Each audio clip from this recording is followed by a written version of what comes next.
always need a little bit of cloud to paint a perfect picture in the mornings or the afternoons with the sunrise or sunset, and here we have one in the mornings or the afternoons with the sunrise or sunset, and here we have one.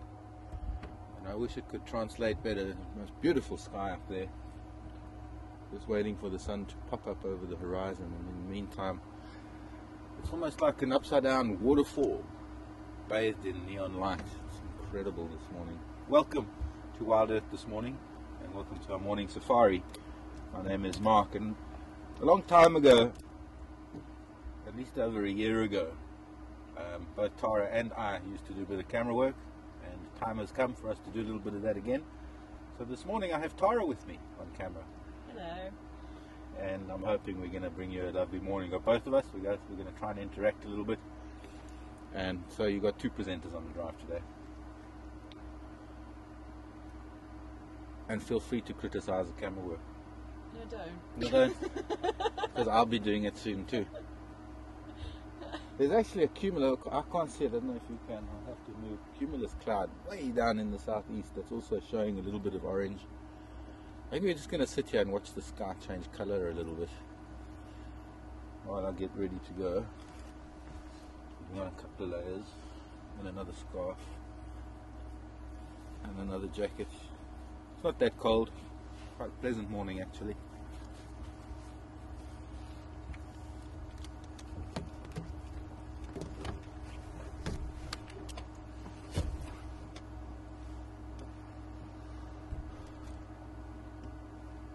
There might even be a little bit of rain falling out of that cloud.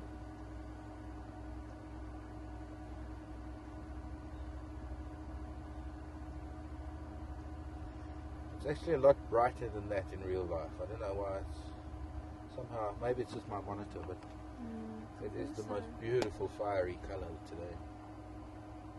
It is really a fire. Fire in the sky.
Okay. Good morning guys, I'm on Zoe's road, I'm going to go to Pisikaya. Just summoned law tracks crossing from Zoe's going across Weir's access heading north.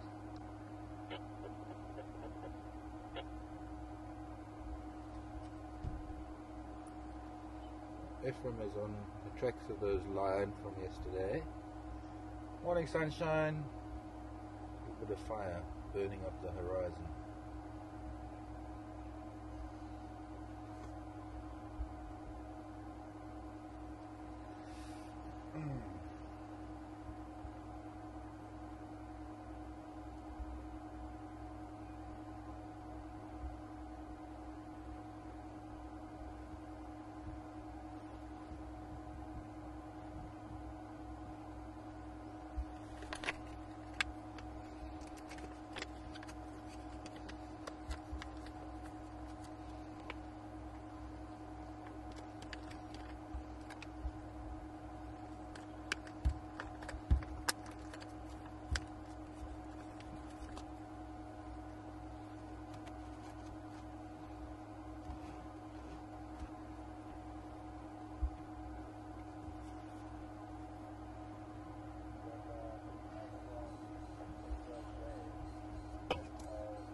Morning, Christopher in Canada. Not quite midnight yet. Thanks for your email, Christopher. Hope you can enjoy the morning with us.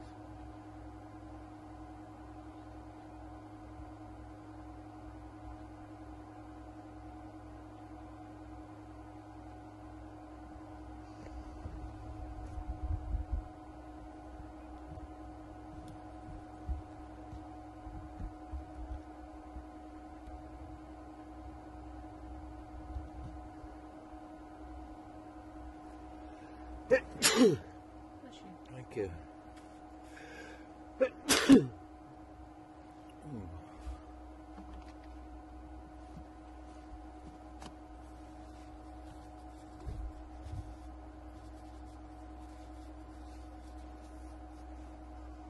I'm going to move to the road that goes down to the hyena den because you'll still be facing this way. Might get an obstacle or something to put it into the sun. Go away, birds, shout.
Wow.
Be able to zoom in on the sun and get that dead tree in front of it. It's so bright.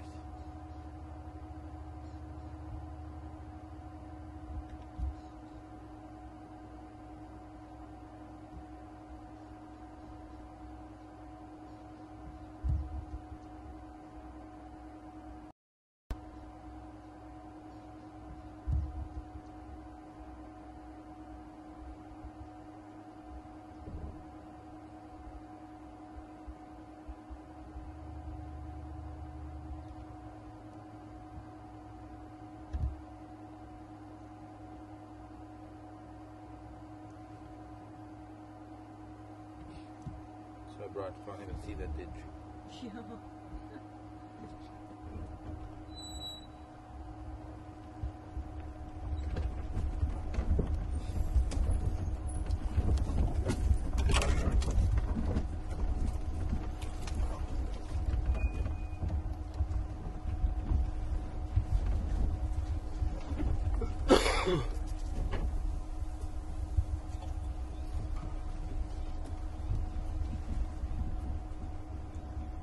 Right there. There.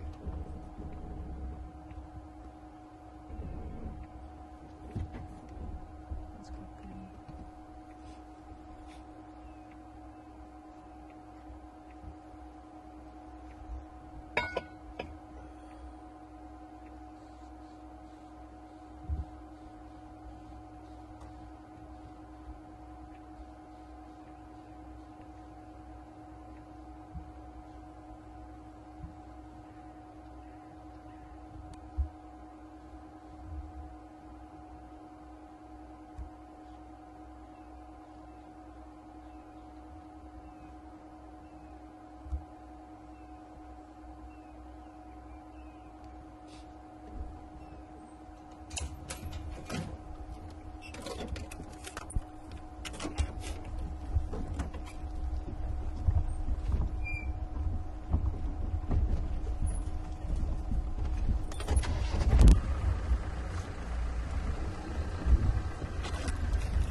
Knock, knock.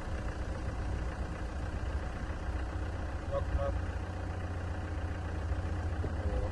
Cody, as they say in Swahili. Cody.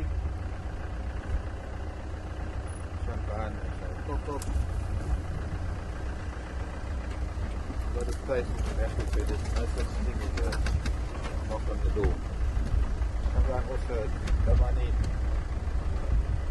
the way of greeting as you approach a house, that you don't disturb the inhabitants. Swahili, it's Kodi, it's a way of announcing your presence and asking to enter at the same time.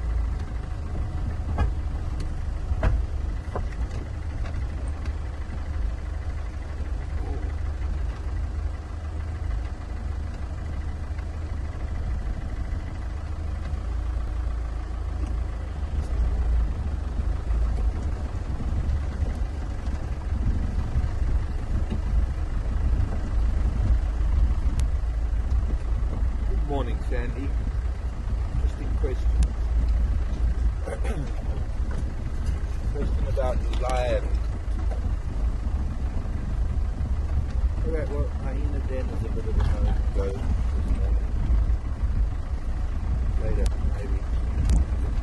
Sandy is saying, with the decline in numbers of lions, how low does the population have to get before it is considered endangered?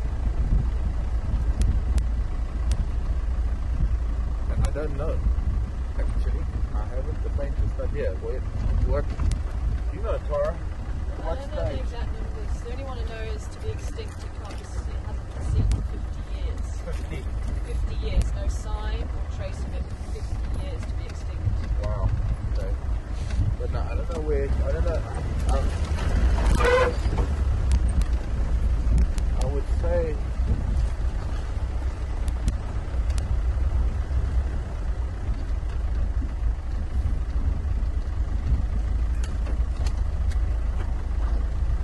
Tara was just saying that as far as being extinct is concerned, animal has to be gone for 50 years. No sign, no trace, no track, no done. no sign of it for 50 years to be considered extinct. But for as far, I'd have to look into that.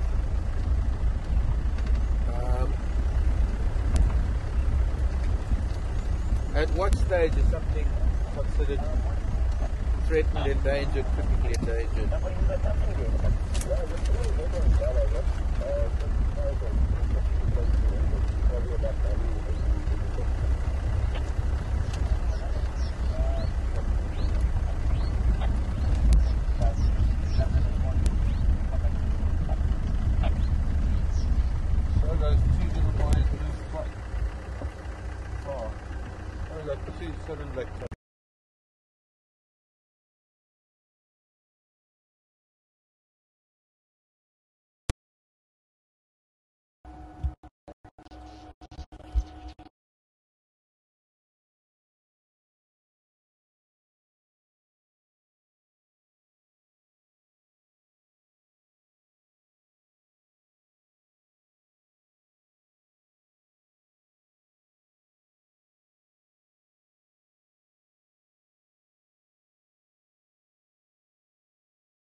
There's birds there that were disputing territory, but they didn't really stay around much for us to see. Let's go to Rebecca's Road. That side of Zoe's, the guys are there. I think we'll go up to... Actually, no. I decided to change my mind. I'm going to do Impala Road. Go north. The two Kahuma males have found their way to the east. They crossed our entire property almost yesterday. Not almost, they did. Because they were here in the west and now they're at Chitwa, oh not Chitwa, Cheetah Plains entrance, which is 5 miles away. They walked quite far last time. Those boys have covered almost this whole Sabi sand, I believe.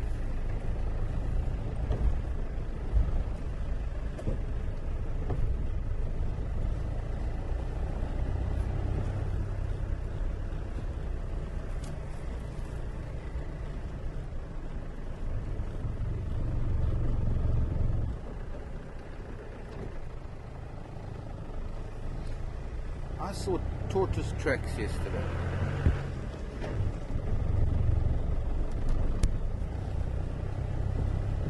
Tortoise, a young tortoise. It must have been born last summer that was moving around. Quite unusual. And here are elephant tracks. We had hyena and elephant tracks from here going on to Zoe's Road. And this elephant, whether maybe he's dripping mucus from his nose or something, but there's a lot of moisture droplets.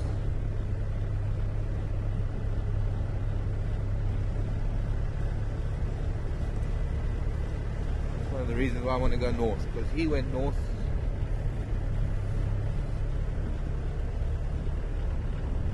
Maybe we can catch up with him at some point.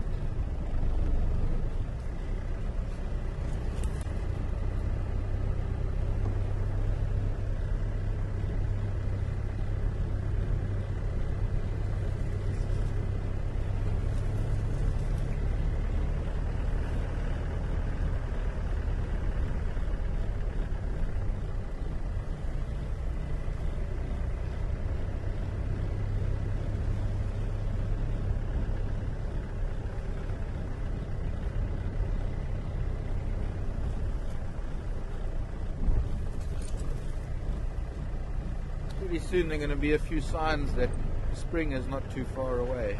Already with some of the knobthorns flowering, it is already like that.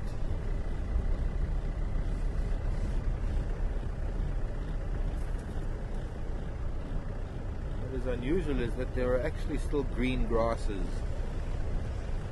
hasn't quite gotten as dry as it normally does by this time of the year, but that will change by October. With no rains by October, it's going to be very dry. But that doesn't mean that there are not going to be flowers and signs of spring.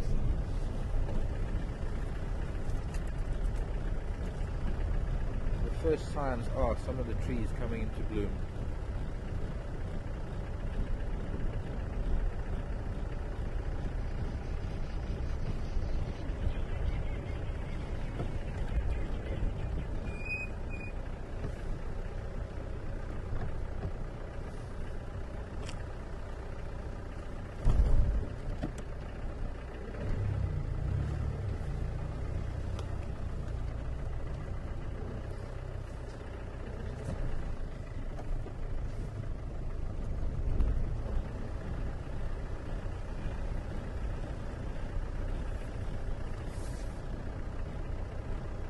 I can hardly hear you, Seb.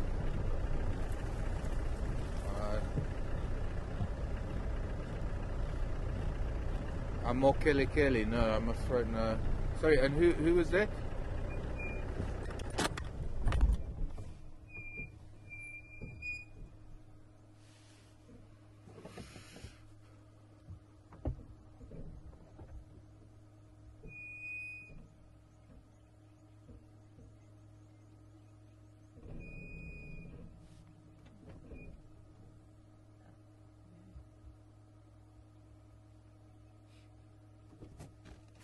Deborah was suggesting one of the names for the cubs, Amokele. I think. Unfortunately, I don't know what it means.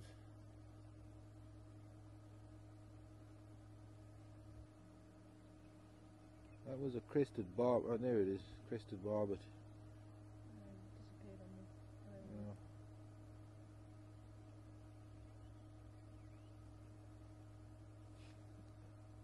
Still waiting for the sun to hit this side of the slope, but oh wow, there the sun would just hit it when it was there. It would be nice. But just looking at the mountains, I love this morning view. Morning view in one word is a mew.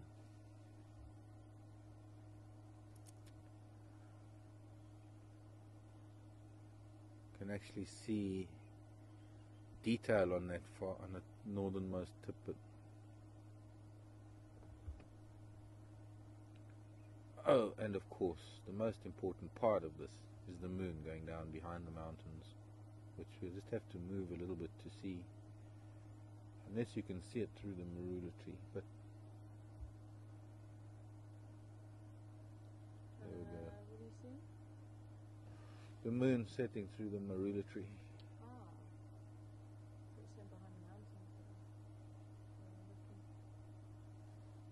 So it will go behind the mountains here.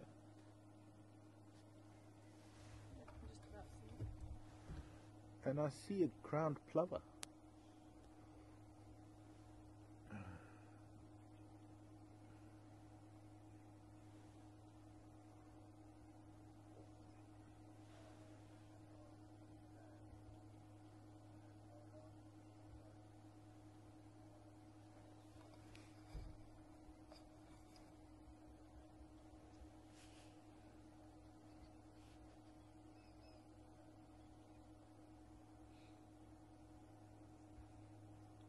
And a roller on the top right. Maybe we could try and somehow get the roller in front of the moon. It's a bit too high, I suppose.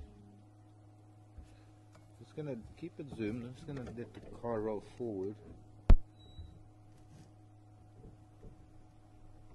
so that we have the moon over there. Okay, come, lilac-breasted roller. Go sit in front of the moon, please. Almost. It's now only a couple of inches away. Suzanne wants to know how big was the tortoise that I saw. I only saw its tracks, but just judging by the tracks, it was probably about as big as my fist. A very small one, probably only a hatchling from this last summer, maybe a little bit smaller than my fist. And will it hibernate? No, they become dormant. but every now and then when there's a bit of moisture and a bit of warm weather they will move around.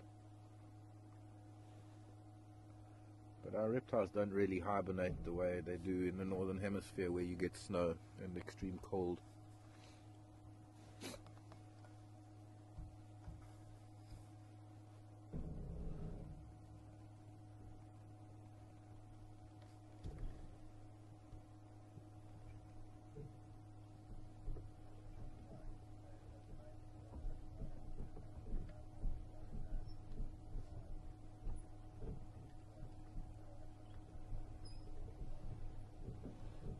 Jack, good morning, Jack. Jack says he saw a giraffe crossing the damn wall last night. Is it usual or unusual to see a giraffe traveling at night?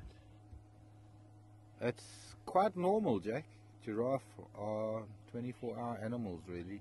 Most of the herbivores are. They have to be. They don't really have the freedom to just curl up and go to sleep the way some of the other animals do. So that's a plum-coloured starling.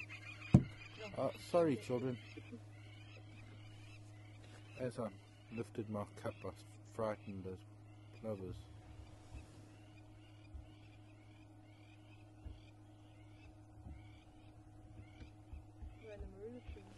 Yeah, but I don't know where it went. It flew up there.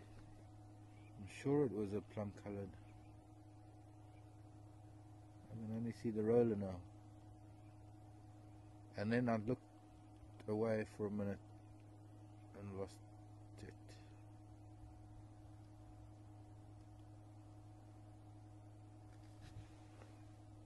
We can try and just move a little bit to the left. That is a bird, and in this light I would like to show you.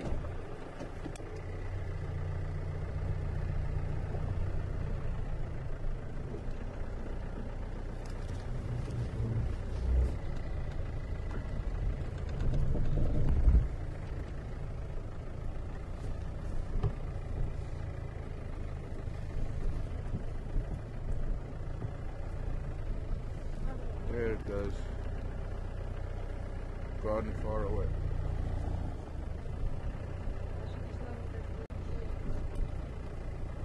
Down there.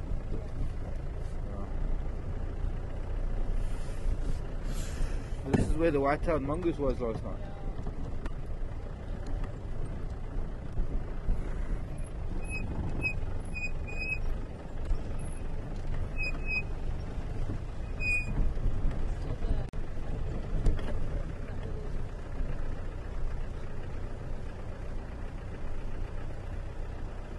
Which one?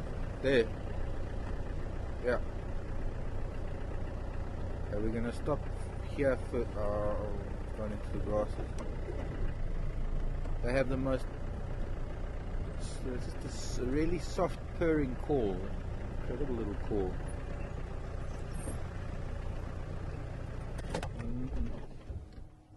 Who's that? But that's not him.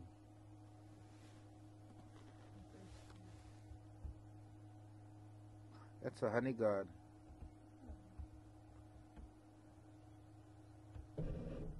That's a honey guard that's just appeared. Maybe that's who I saw and I thought it was a starling.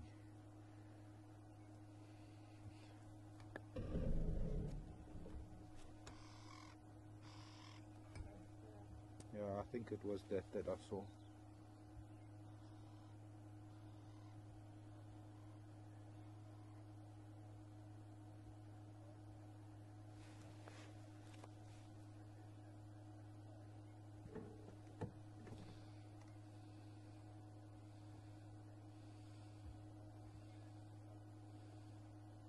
Just chasing that flycatcher. There's a little dusky flycatcher there as well, and the honey guard is being horrible to the flycatcher.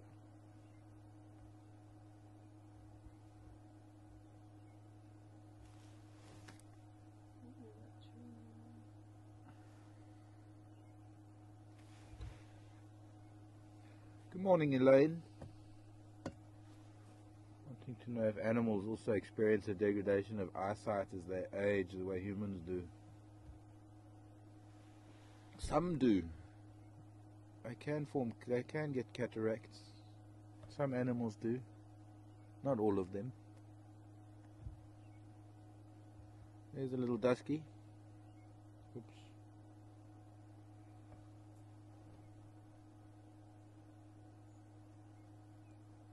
And there's the honey guide. Now the honey guide's an interesting bird. Has a relationship, a friendship, has a connection to the honey badger. The relationship, yes. Kind of like a mutually beneficial relationship. Symbiosis.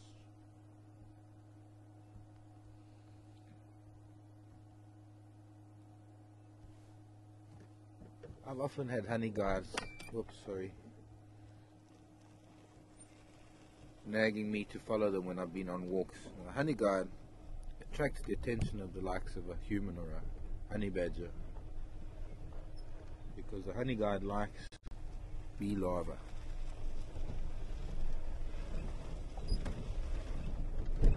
But it's very difficult for a little honey guide to get into a beehive. So it nags a honey badger to do it for it.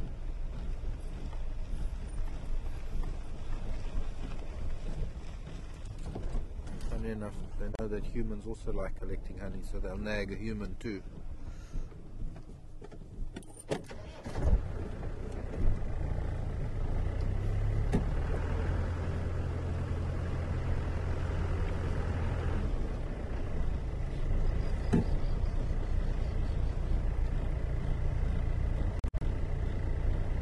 And it's important, the honey badger break into the beehive, but it's important that the honey badger then leaves a little bit of, I see an elephant, leaves a little bit of something for the bird. 2 elephants, 3 elephants, 4, 5 elephants, 6. There's that little one with a big V notch out of its ear. I think we know this family.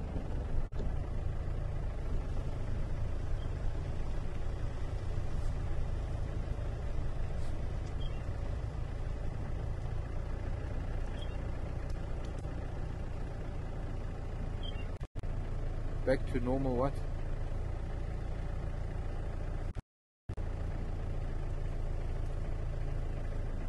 Clearing up.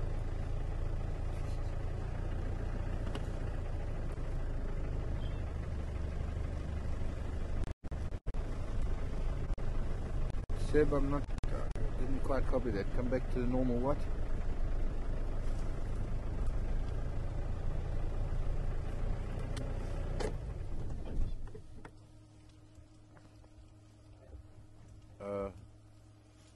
Okay. Sound. There's something wrong with it. Go back to the normal settings or something. Morning, Mrs. Ellie, with your children.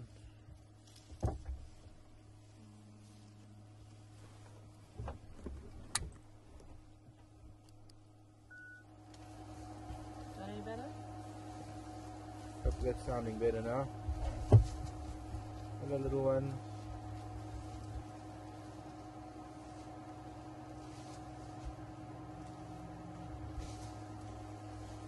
Hello, children. Stuck in the road.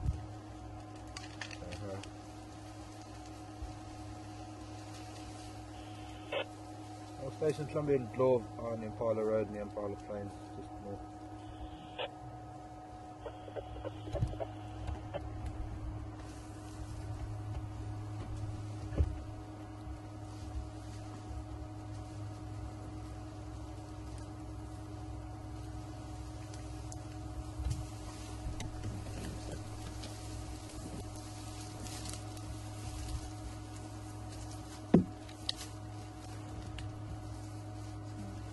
Are you on the right? Which? Channel 1. Channel 1. Is that plugged into channel 1? Normal like is, yeah. We've still got problem. Evidently. Seb, how's it sounding?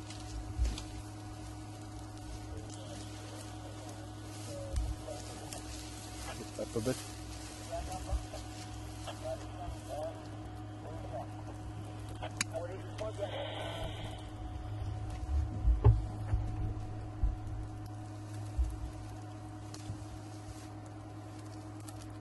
Break it with your tusk, there you go. Smile, Mark. Hello everybody, hello little girl elephant.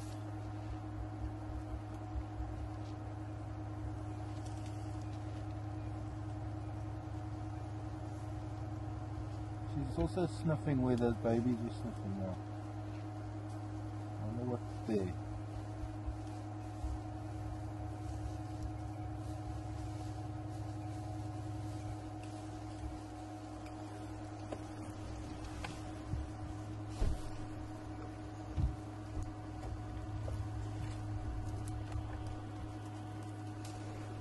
You got your tiger socks on? No, I've got my reindeer socks on. No, Ty's got reindeer socks on today.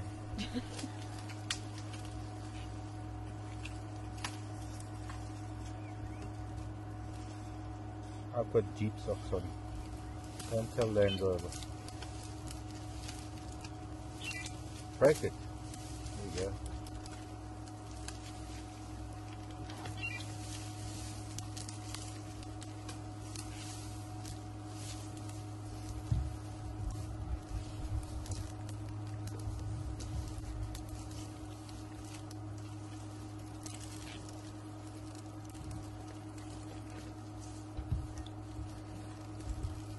Hello, Mrs. Elephant. You can smell your apple.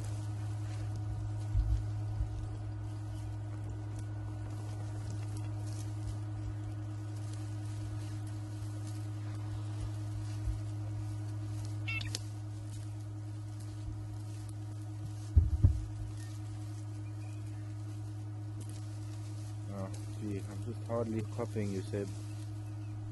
Morning, Heather. I'm just not sure what Heather was asking.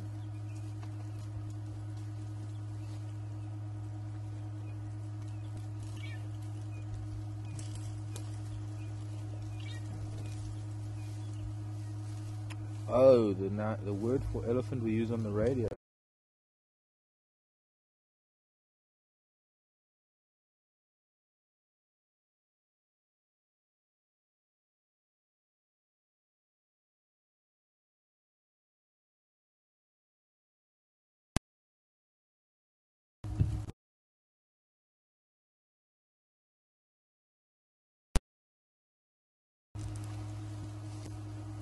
Okay,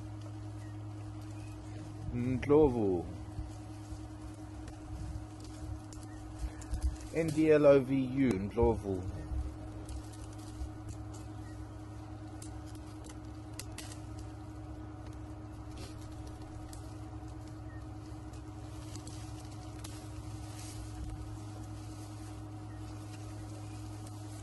How are you, Heather? Drawing nearer. Unfortunately, they're going behind us. And they're also heading down towards Triple M, which means we're not going to have them for very much longer.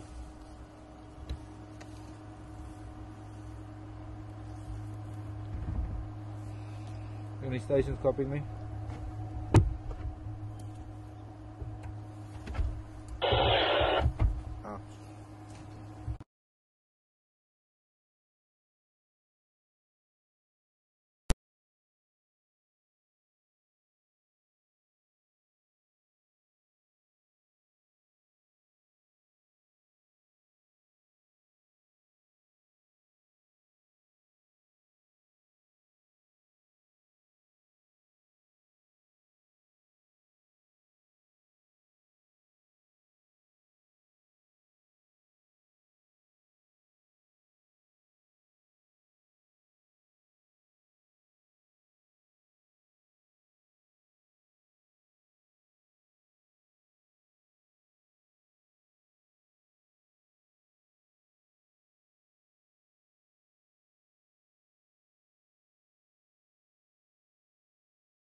bad signal area.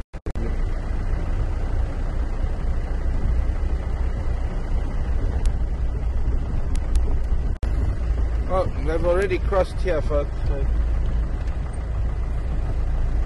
there's still one or two of them. But our elephants have gone for now.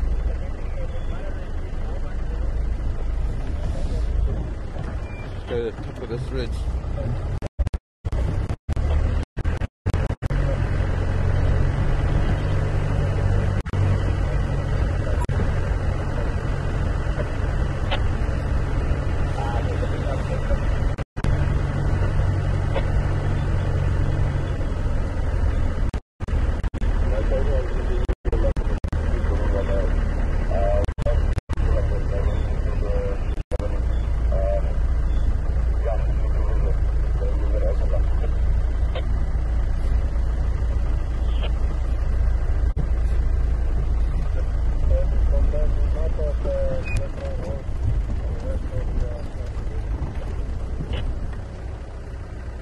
Wow, look at this giraffe. Far away down the top of the road. Stop, giraffe. Stop, stop. Maybe there's another one coming out. There was such a nice view of that giraffe. Only it stopped. The station's leaving Columbia and Glove. They've crossed Triple M heading west. Lost visual, open lock.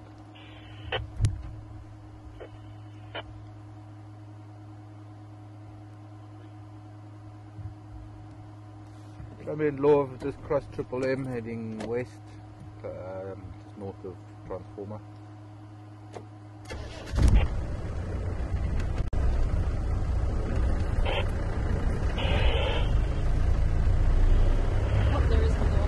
Another one.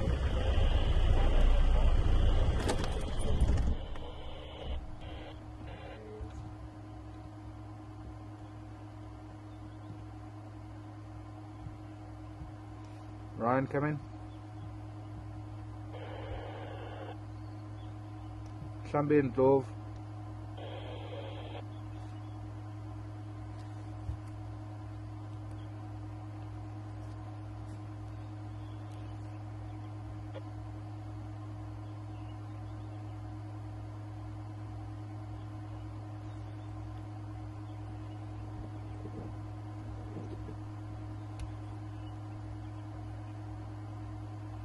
Get a bit closer.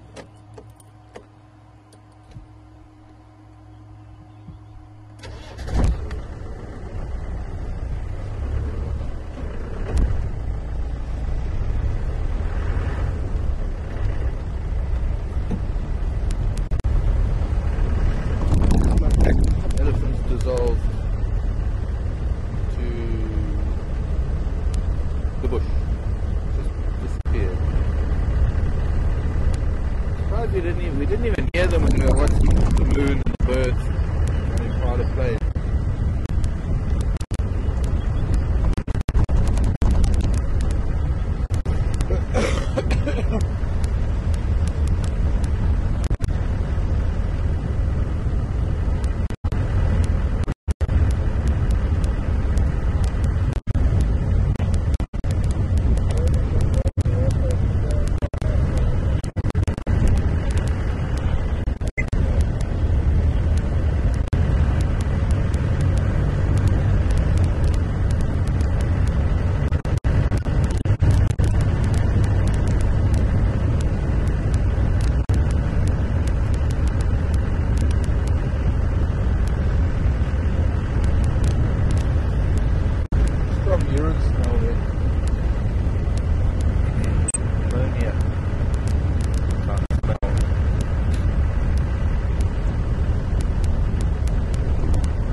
giraffe turned into impala.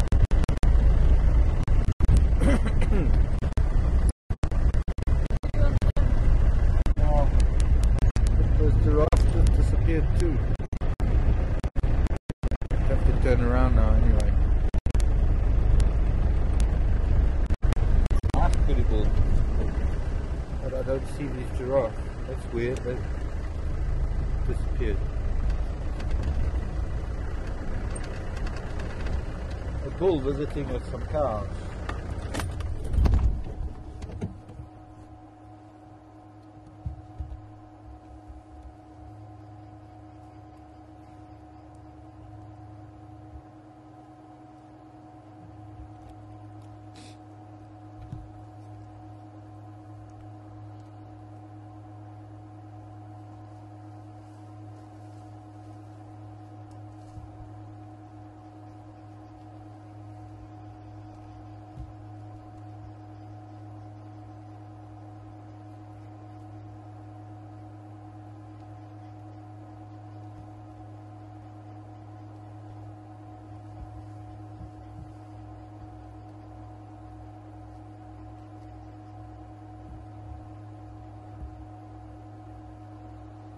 Something very tasty down there. Not even lifting his head. No concern.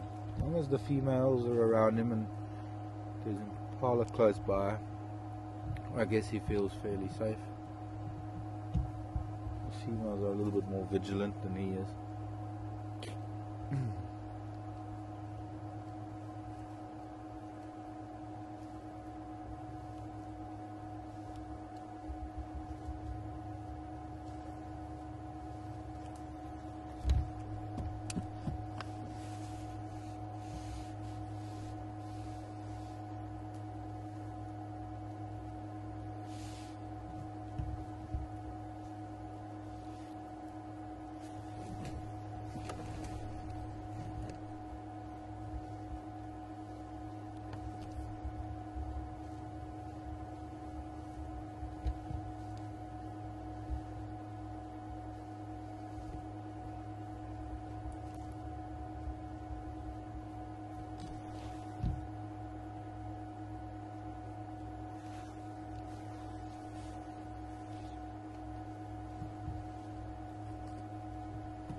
Still want to invent a kudu barcode reader.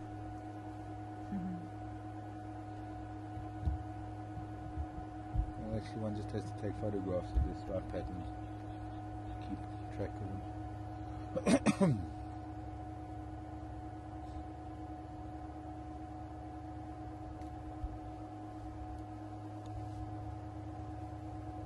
He's a magnificent bull, this. I mean, he just lift his head up a bit. I expect he'll follow these females. They're also crossing the road. Seems the grass is very green on the other, much greener on the western side of Triple M today. First the elephant, then the giraffe, now impala and kudu. All heading west.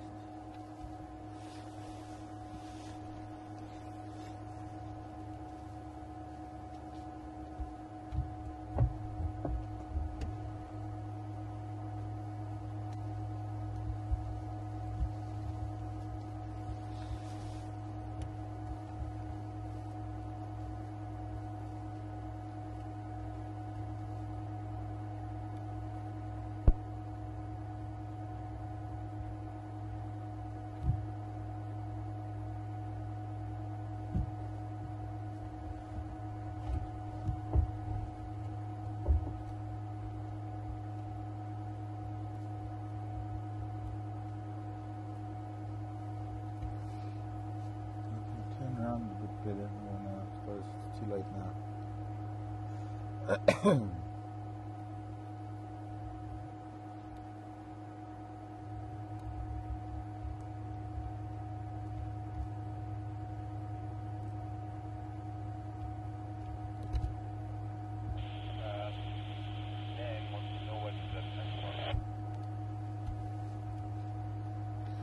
Elaine, hello. These are kudu, K-U-D-U, kudu.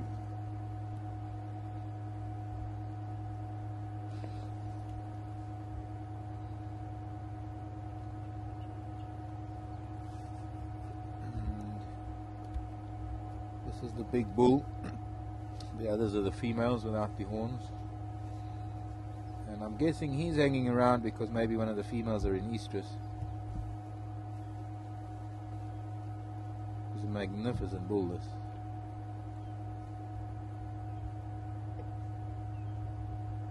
Good couple of scars on him from fighting and probably getting away from lion and stuff over the years.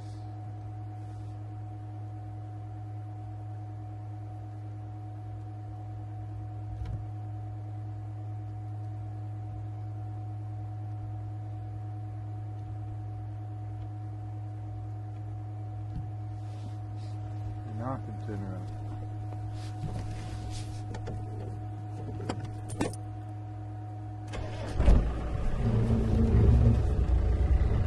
Make it easy for the cat.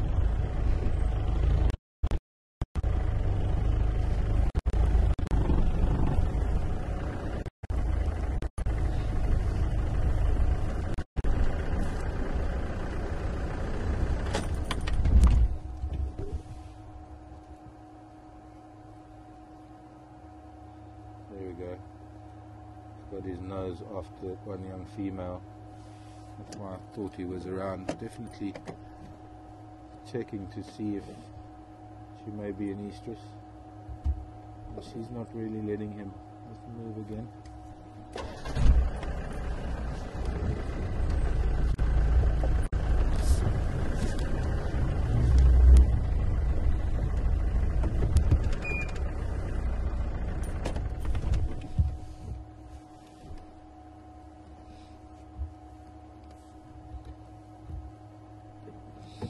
And she's fluffing up her tail just to tease him.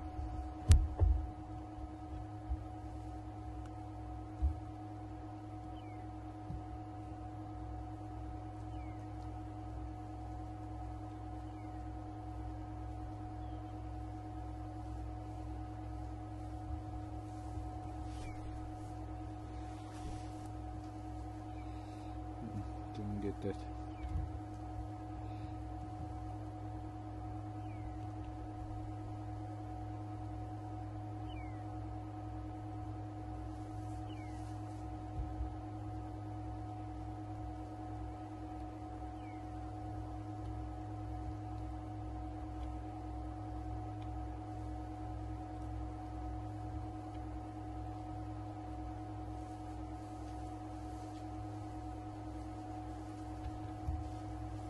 No, I'm not copying you said.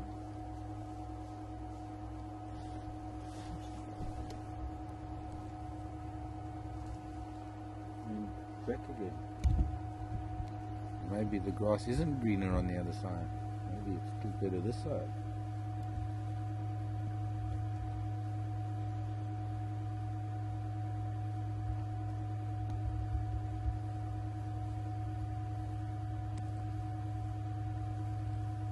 Maybe they're doing this to have the bull running around in circles.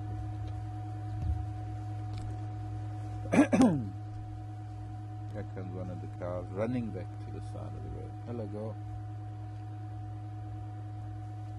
Impala sort of lifting their heads and saying, "What? Can you quickly move so we can catch him in the sunlight?"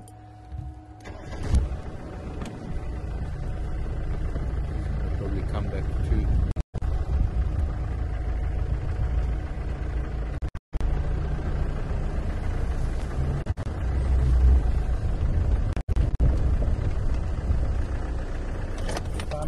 Termite now, girl.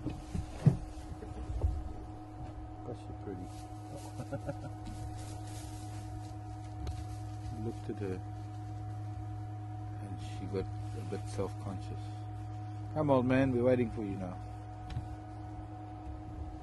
Just the right kind of sunlight.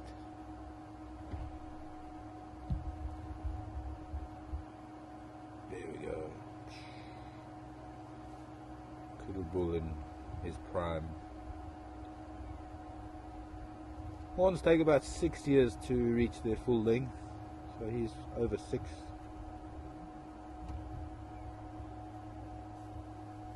And he's quite determined to follow the females. If there was another bull in the area, he'd probably be sparring with him. They'd probably be having a bit of a challenge to see who can gain access.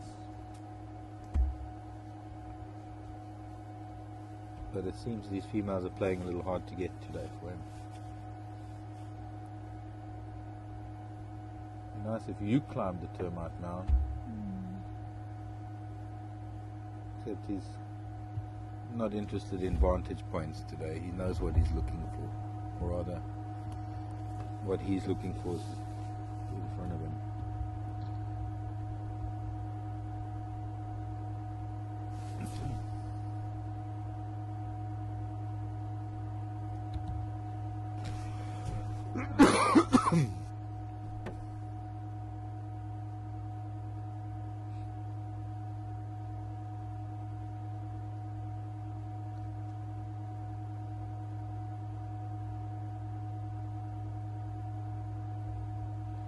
Okay, let's continue. Nice interlude.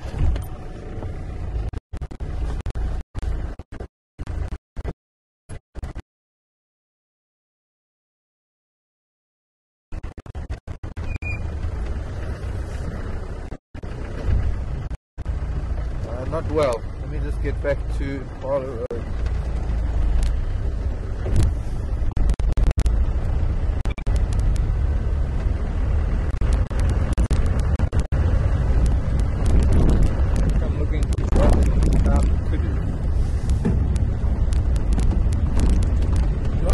Most of the year we won't really see a bull female. Really now they're going to be mating. Coming into Eastern. Give birth in around February or so, I guess.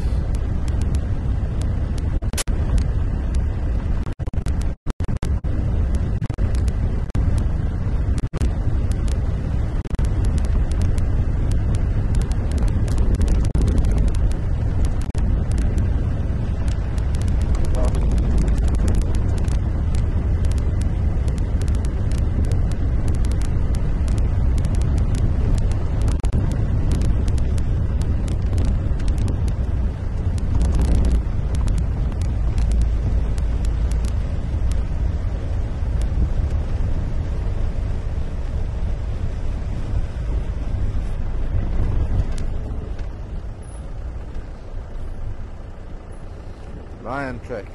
Yes, that was the Kahuma boys yesterday.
can't remember when the last time was and I was driving down the road and there was a leopard walking on the road.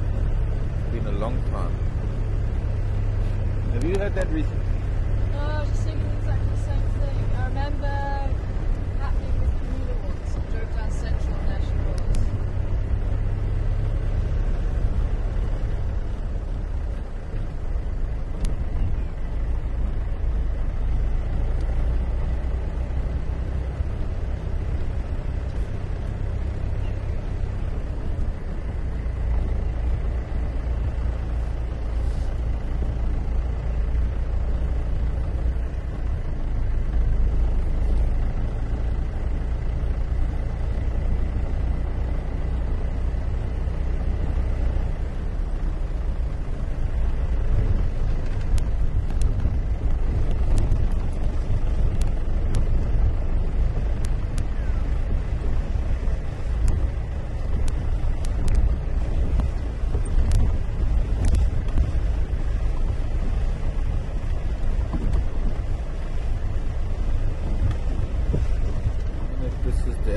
We've just seen. Could be. Lots of elephant tracks here, including a very small elephant. Must be the same one.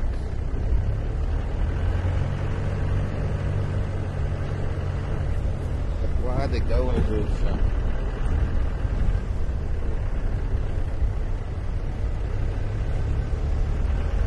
Or maybe more appropriately, where are the gateways?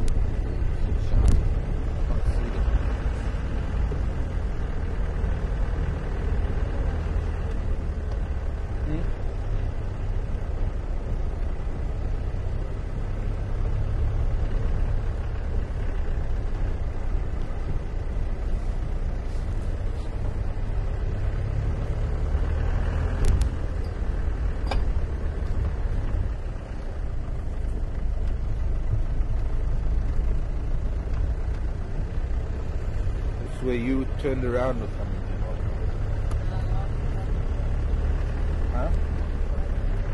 I think maybe the lines are sitting where they come out there. I thought that was Gunda tracks.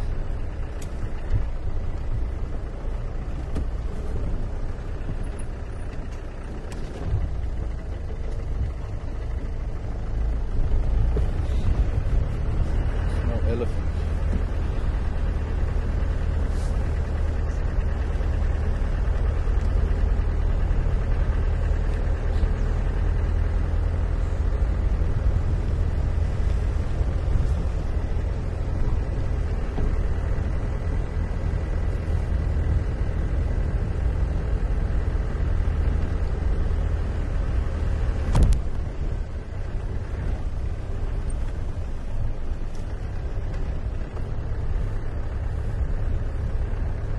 I do.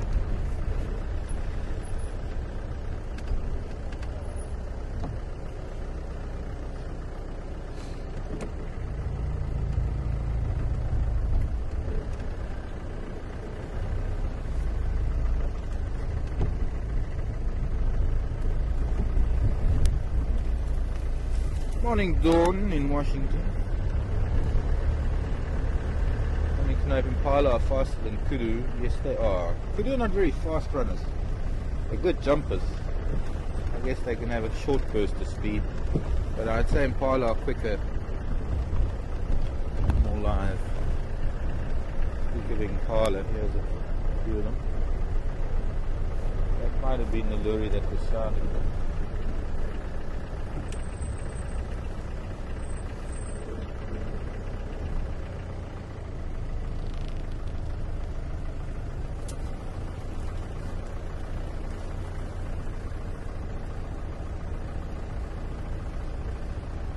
Hello, Patty. Come, children. Come on. Come on. And you, little boy, come on.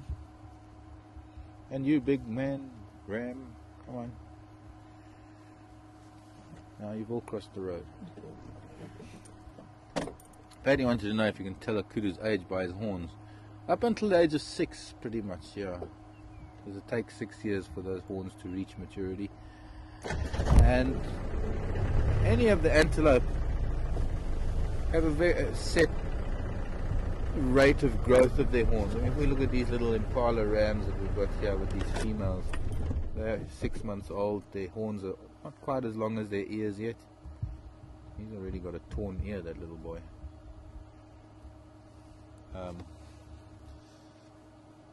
They have a very particular shape at 1 year, and then at 2 years, and then at 3 years. I'm still smelling this elephant in must though.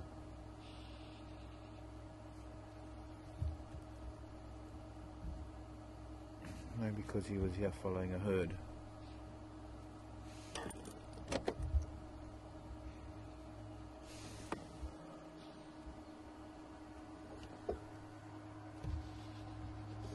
Every now and then I get a really strong whiff of it.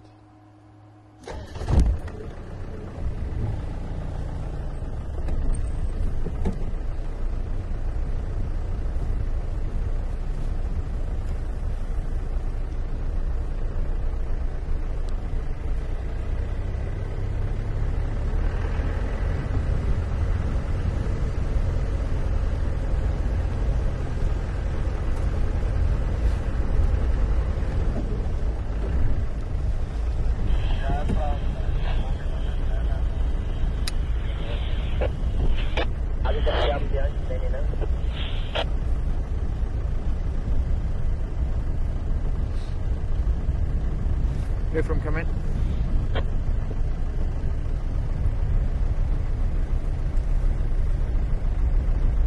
Where from Aubrey? Are you on Torchwood?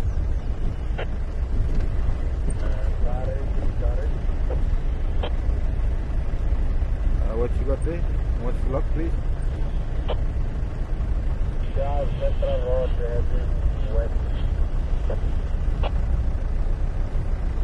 Copy. Confirm on Gala.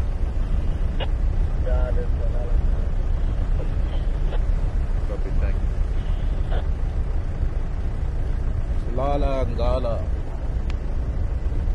Coming across from Torchwood. Coming west. Well, maybe we need to go east. Go meet up with them.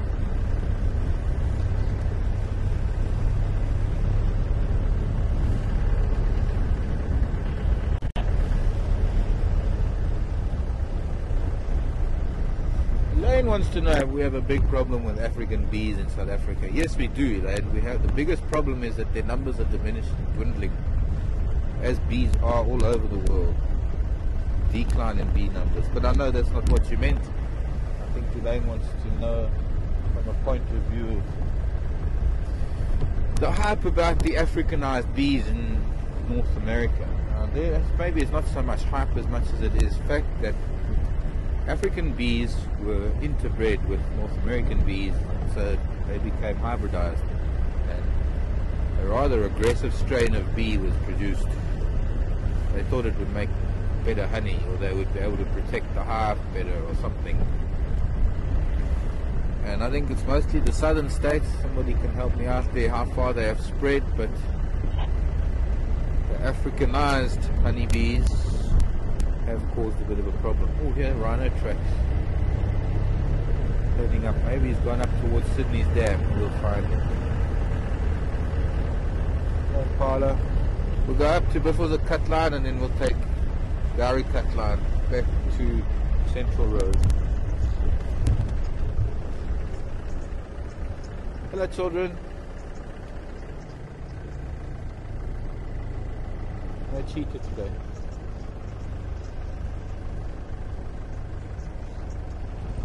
Or leopards.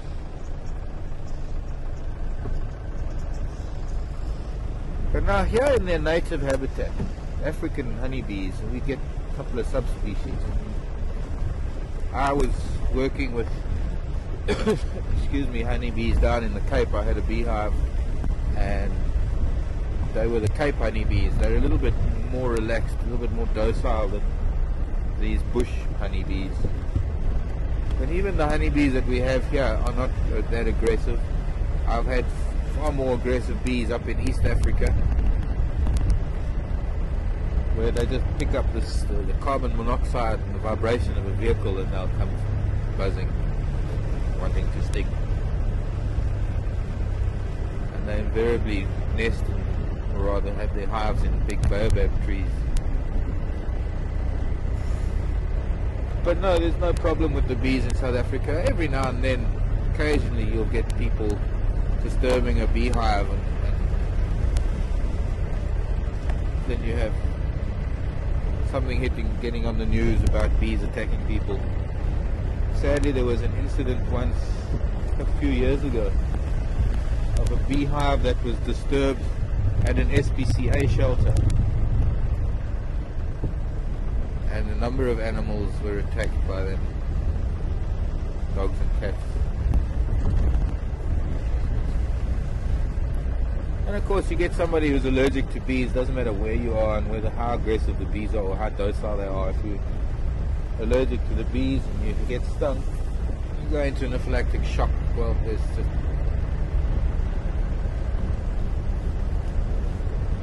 just bad luck. There are a number of adult humans who are susceptible to bee venom, the protein of a bee sting.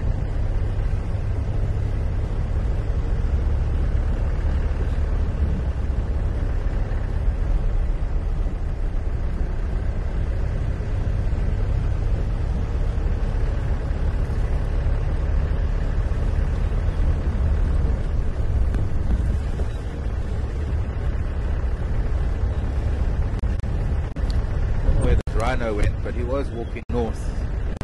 I'd have crossed through the bush. Don't know whether we'll find him on the other side of this dense patch, but he was heading north towards Sydney's Dam.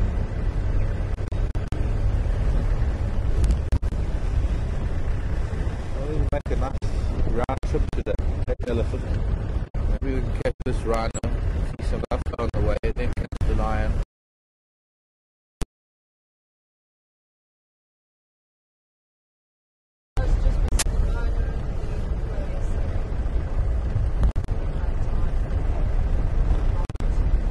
Yeah, that's right. You had elephant, lion and leopard yesterday. Ran out of time to get the buffalo and the rhino.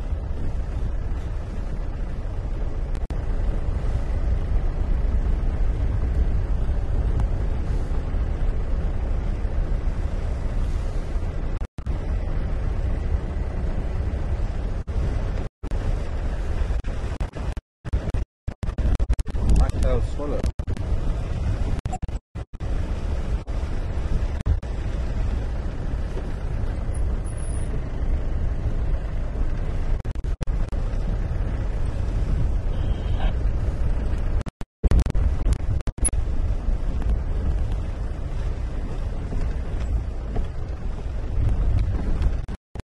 Could well be that this rhino just hasn't made it through here yet. It's still a bit sticks up. Might even be at that little pan on the Telkom line. Morning, Franklin.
got Mishu written all over it. Mishu, the leopard who used to love tortoises. This poor child has been eaten.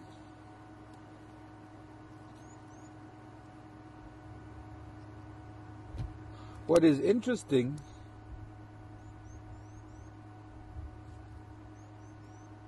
no, I suppose not. This was a hinged, the rarer of the two species of tortoises that we get here. This was a hinged tortoise.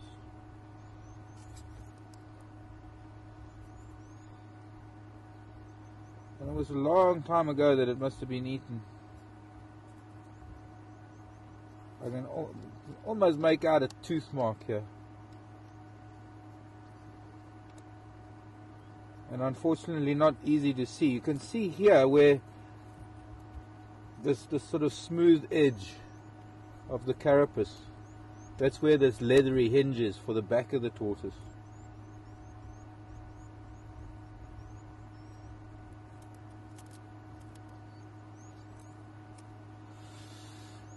But that was a long time ago that it died.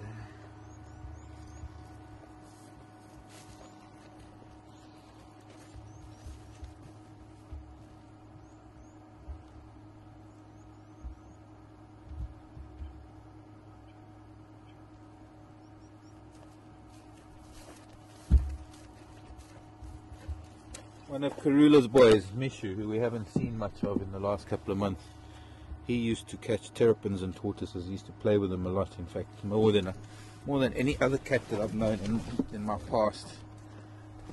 And cats sometimes just have a passing interest in a tortoise. I've seen Lion play with a tortoise for a while, but they get bored of it. Mishu, on the other hand, would carry them with him, and it's almost like they were a toy for him.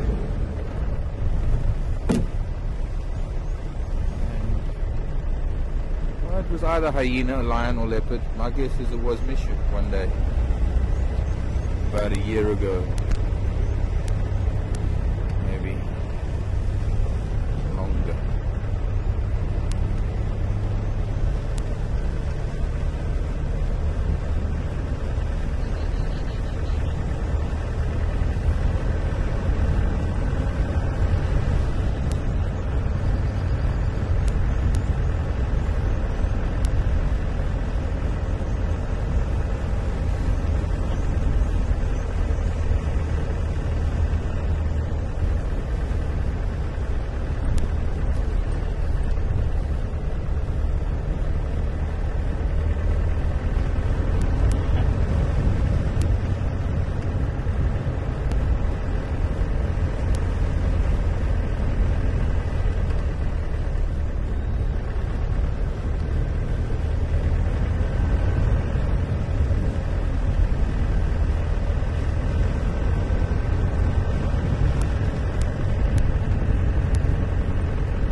Have decent radio comms back again.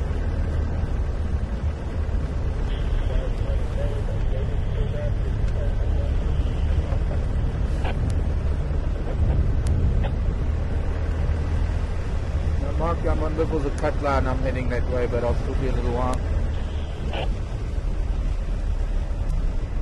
And welcome back, Bernie.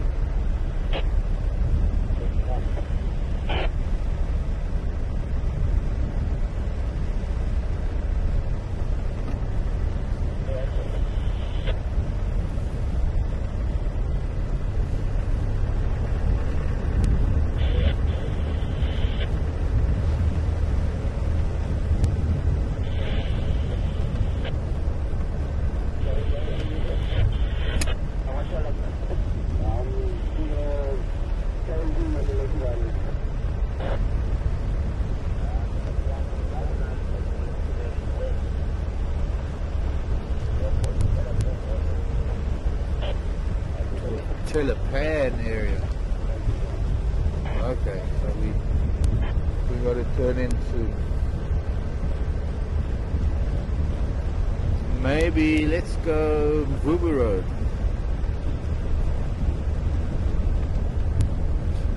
Across the damn wall.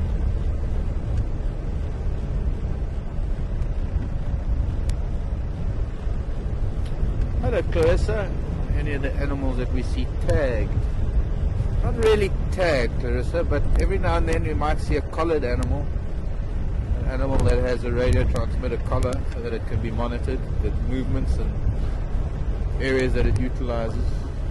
But the studies that are being done are over a much broader area than just here at Djuma, so we don't see those collared animals very often. If anything, occasionally we'll see collared elephant. And every now and then I've seen a wildebeest that's got a collar. We had a lioness that had a collar that came through here a long time ago. I haven't seen her for quite a while.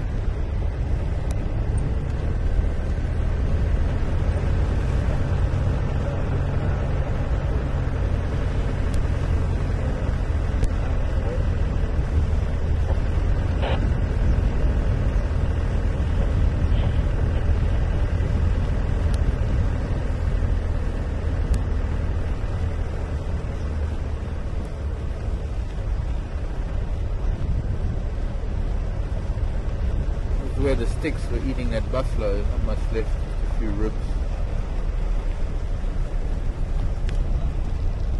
The buffalo. Were you not here? Sticks had a buffalo there, female buff.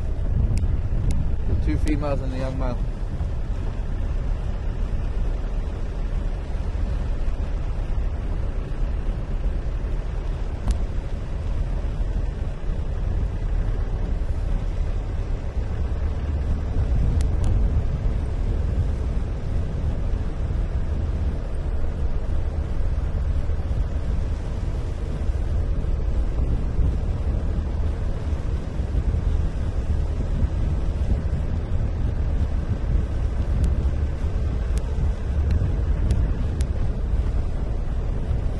Who's around Today?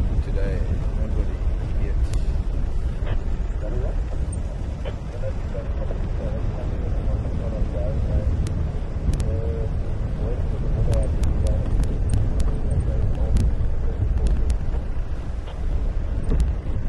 More rhino tracks going north.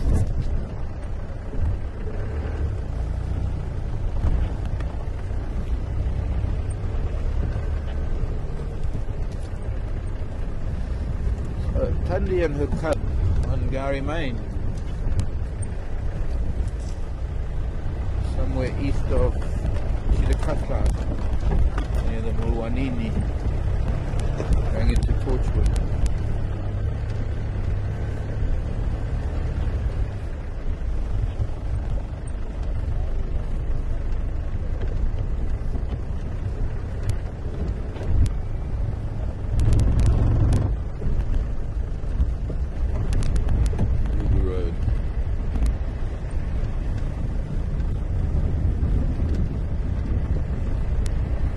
I'm guessing Karula didn't leave the lodge area last night.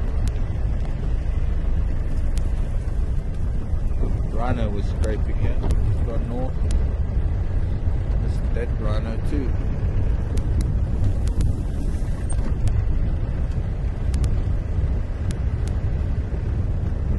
Oh, Kuko.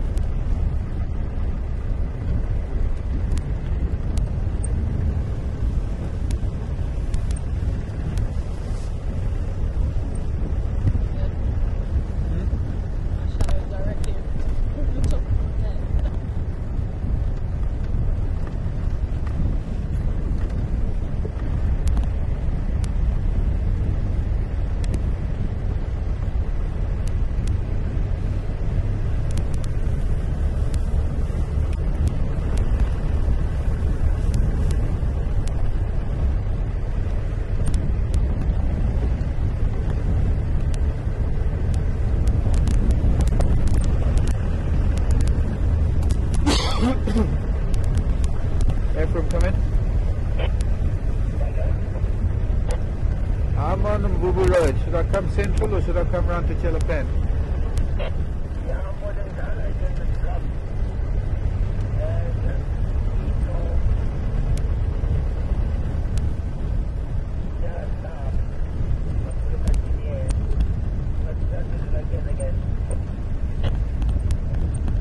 Okay, east of south, the big block.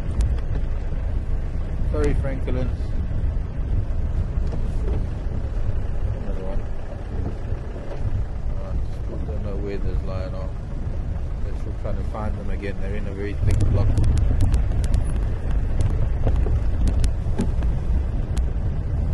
Dense bush.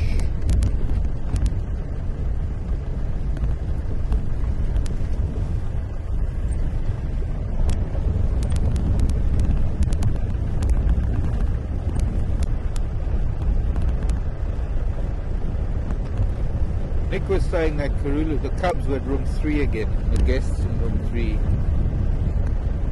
got a fright because they went back to their room and one of the Cubs dashed out from under the deck. It must be quite exciting going to Africa, coming to Africa and checking into the lodge and having leopard cubs frolicking on your deck and you can't even come out of your room because of the leopards.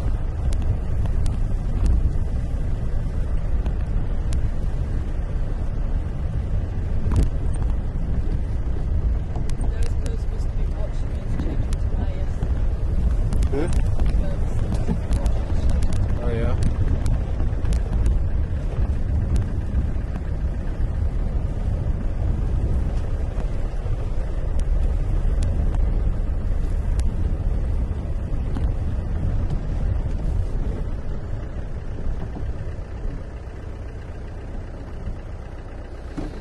Lots of hyena tracks around here.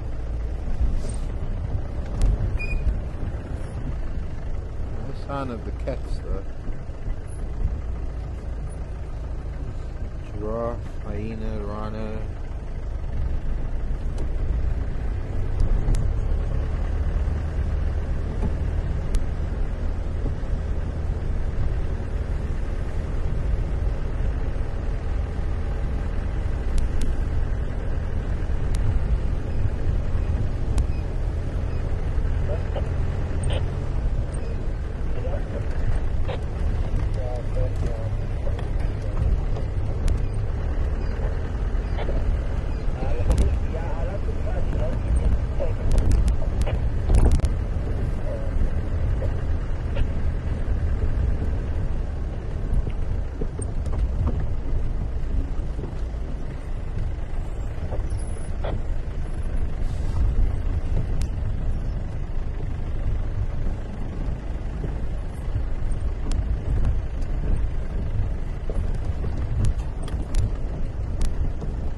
These giraffe tracks are probably the giraffe tracks of that bull that cost the damn wall last night. Big giraffe bull that was here.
From coming?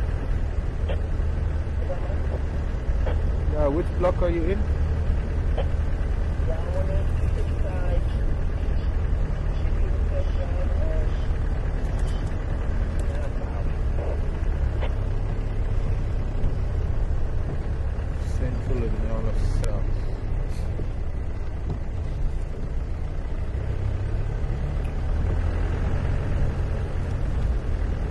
And maybe I'll go around onto Twin Dams Road then. Or should I try Vulture's Nest?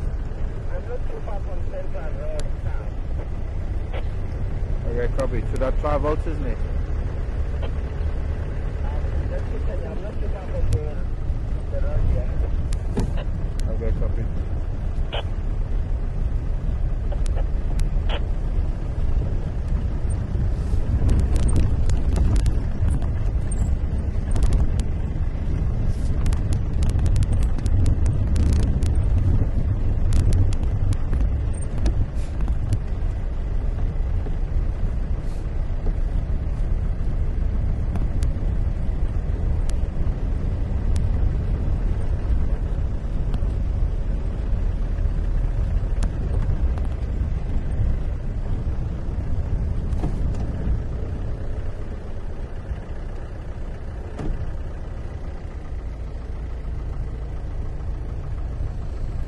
Hello, Donna in Arizona.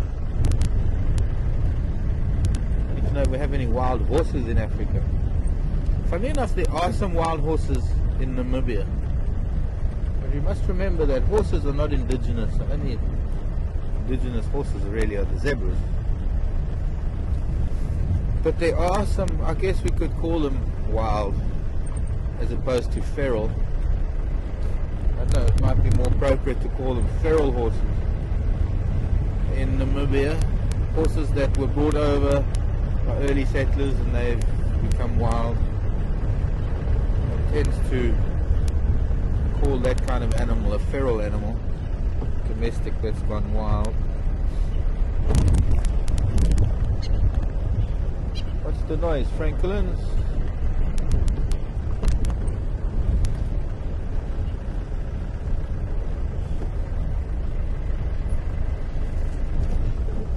Are complaining about something here.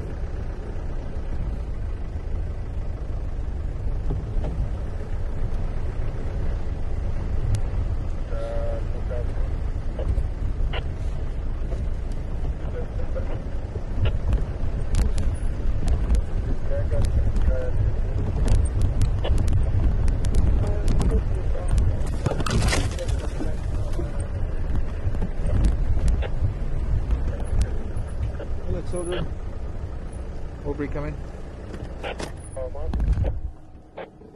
Yeah, Aubrey was there at 6:30, but it was quiet.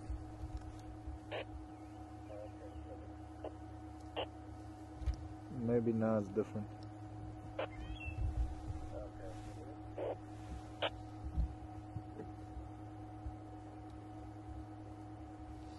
Waterbuck in the right light look very pretty. You always get because of their long fur. And the sun that comes through their fur, really attractive antelope.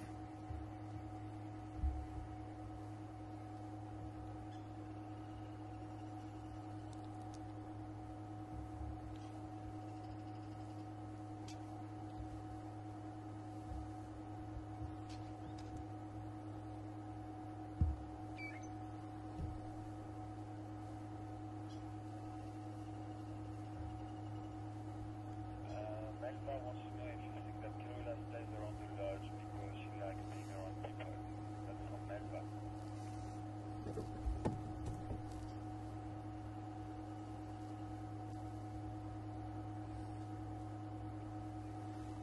Good morning, Melva. Do I think Karula likes to stay around the lodge because she likes people? That could be, Melva. I think to some degree there's a measure of safety for her cubs around the lodge that she seems to, or she seems to have this impression that there's a measure of safety leaving her cubs there. But yeah, it could have something to do with her trusting humans, not so much liking them, but maybe trusting the fact that around us she seems to have established the fact that her cubs are safe. Of course, it's a false sense of security for her because it actually can be quite dangerous for her cubs being around humans, especially humans who, like the visitors who come to the lodge, who might not know how to behave with them. because if a human does something wrong, unfortunately it'll be the animal that's going to pay the price. If something happened to a human because of humans' ignorant actions.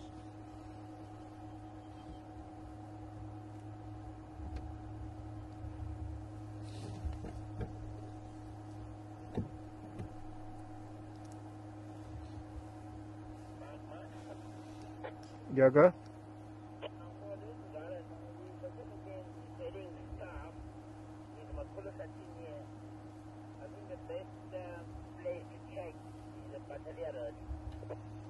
Oh, okay, copy, thanks. We better start moving closer. Okay, copy. I'm going on to Vulture's Nest now. If we want to catch up with these cats, we better go and see if we can do so. What about fever?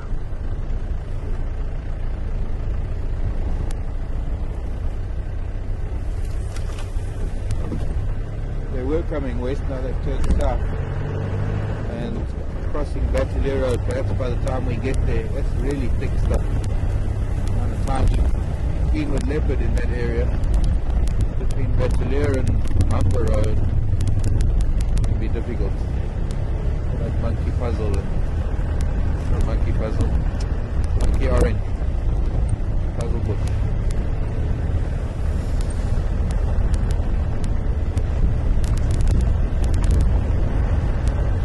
But I'm hoping that they're going to settle down again soon. The sun's starting to get quite warm. I might find a spot where they're going to sleep for the rest of the day. Nice to find them so that we can know more or less where they are for this afternoon's drive.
Cindy, if you're watching, Cindy knows what this is. This is called Sansevieria. Elephant must have been eating the tuber. It's quite palatable even for us. You can even get water out of it. Especially this time of the year, they retain a lot of moisture. Commonly known as mother-in-law's tongue. It's long, hard, and it's supposed to be sharp. This one's tempered a little bit by elephant. Mother-in-law's tongue.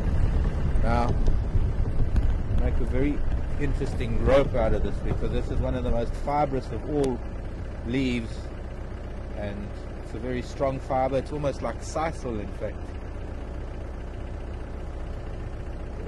Make a string out of it.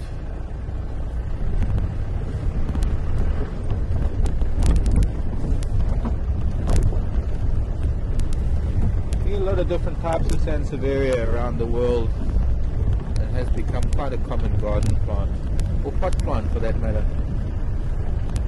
cultivated, different varieties have been made.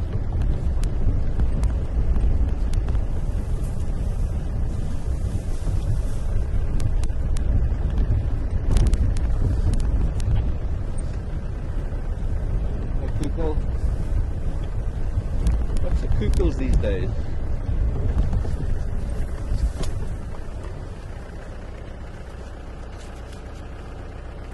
We just confuse the issue a little bit.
In London.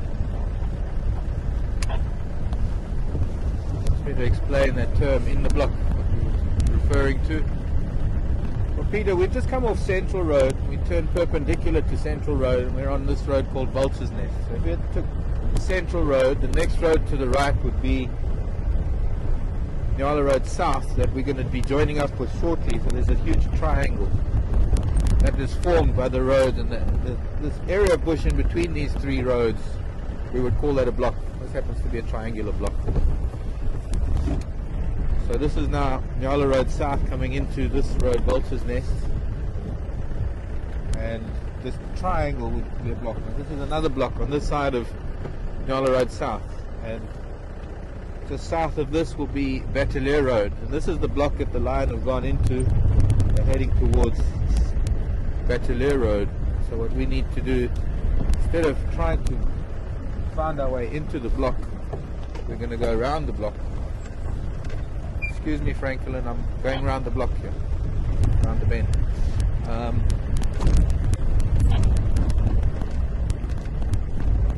And hopefully we'll see them coming out onto Batelier Road. If not, we're going to have to go through another block to Mumba Road.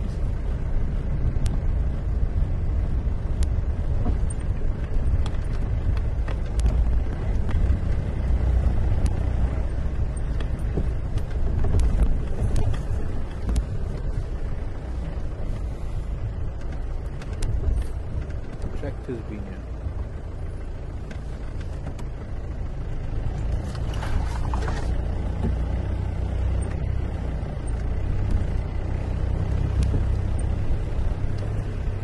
Hello, Davina in Illinois. Remember, there's a French-speaking person on the other end of my radar. So today it's Illinois. I suppose that's what it's supposed to be. That's the way it's spelled. Most English people pronounce it Illinois. Illinois. Davina. Bonjour. And when will Karula take... Look, see, Tara, look how these leaves are frozen. It's quite cool. And yeah, look at this. Leadwood leaves, also frozen. And look, the asparagus, frozen. Even here, the guarri got nailed. The tip of this guarri also got hit. Okay, so, Davina. When will Karula take her cubs from the hunt? At what age? Well, she doesn't really. Leopard don't really take their cubs on a hunt. They go and hunt and then they bring their cubs to the kill, or they'll be together and then they might watch her hunt. Even now, if they're together and she gets the opportunity to hunt, there's a good chance that she will just go and hunt with them close by and they might see it. But leopard, the way leopard learn, the way leopard work, it's kind of different to leopard, or rather to lion and cheetah. Because leopard are pretty much instinctive hunters to some degree, and they just have to hone their own skills, as opposed to, there's a vehicle ahead of us, hone their own skills when they, from a very young age, they chase insects, reptiles and things. Okay, let me just pause here, catch up with Ephraim and see what.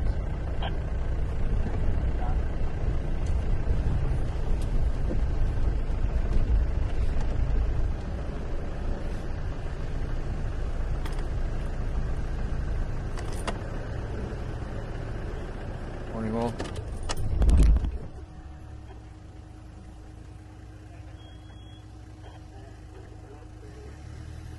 That could be in that eroded section.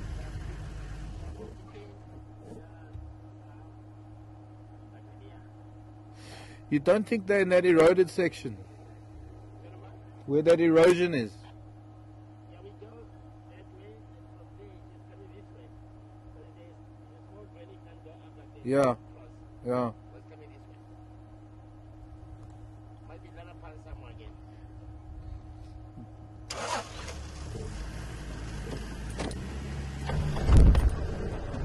So they lay down somewhere. My guess is in that eroded area. Maybe we ought to go back to Tsalala Road south.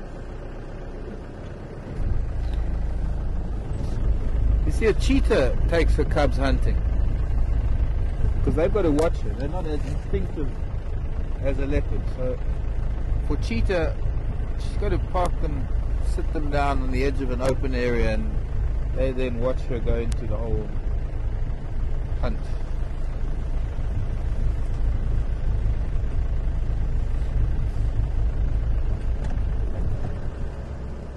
That eroded section here, I'm just going to have a quick look.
where was the last place you had them?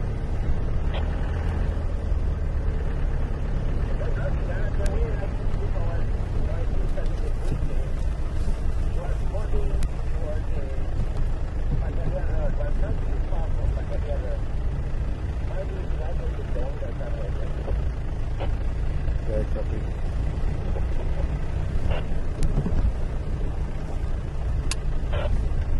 Go ahead.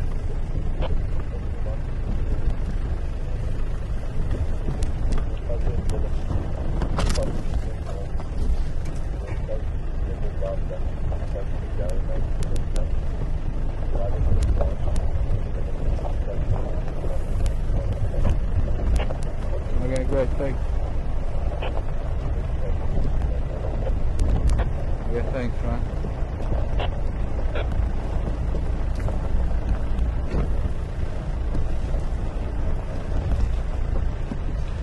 Well, for now, we're just going to go up to Drakensberg. We'll come back down Tsalala, go around into Nyala Road South, and I have a funny feeling, well, we can just try. I'm going to go into that area where it's badly eroded, where I've seen the sticks before. Daniel and I were there the other day when we were trying to follow those two males that came across the damn wall. But it is a big block, this area of bush on our right, on our left.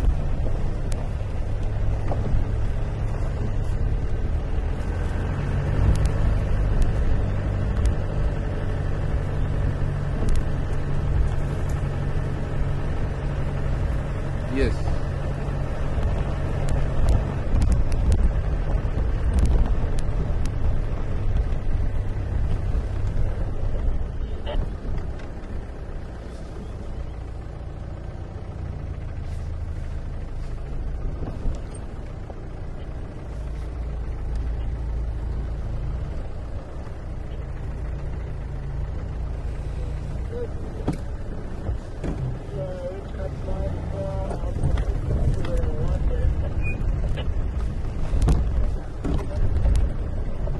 Hello, Jenny in Colorado, who loves foxes. Spent a lot of time watching the foxes back there. Wanting to know if we have any bat-eared foxes here. Can I tell you about them? No bat-eared foxes here. No, not in this part of the world. You have to go to the Kalahari to find bat-eared fox. Fat-eared box.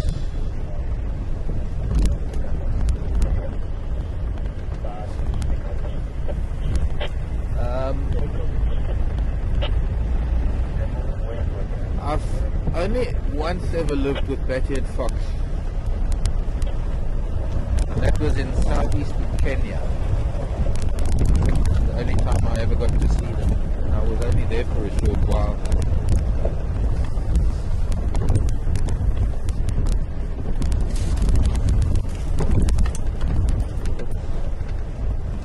And well, incredible little things. Such big ears. Their ears are like little radar dishes. They can pick up the sound of insects underground, beetle larvae pupating.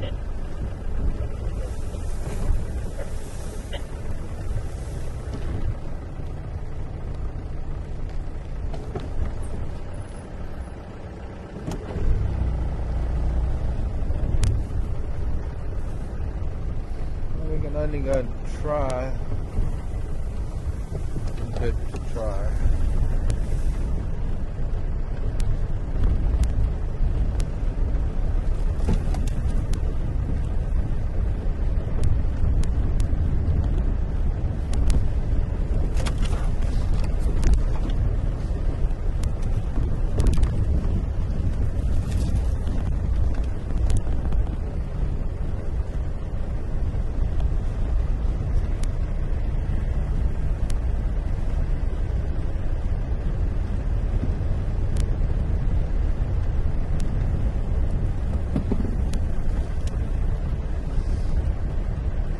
Find bat-eared foxes with their faces just above the ground, and their ears hovering just above the ground, being able to pick up the sound of rodents or anything moving subsurface in their burrows.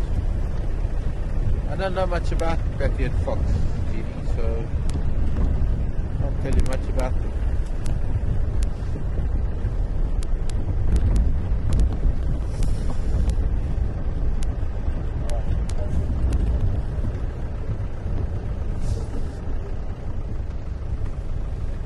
Hello Amber, how did the names of the roads come about? Well, another time I have to say I don't know.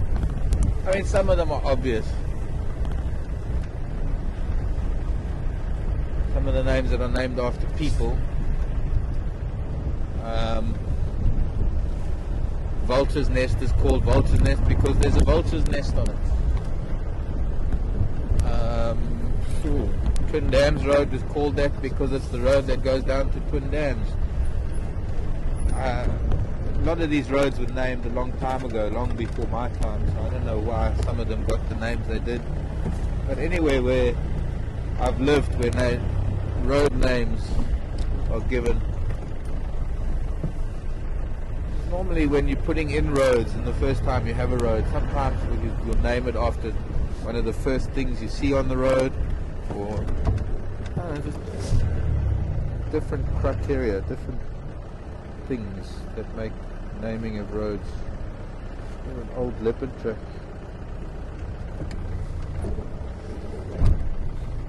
From a male leopard.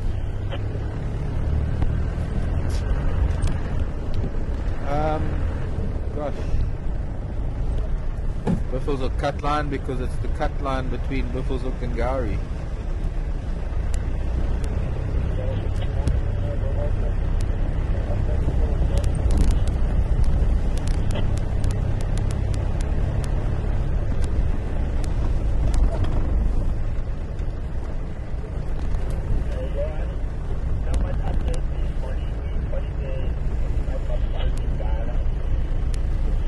Bonnie in Ohio.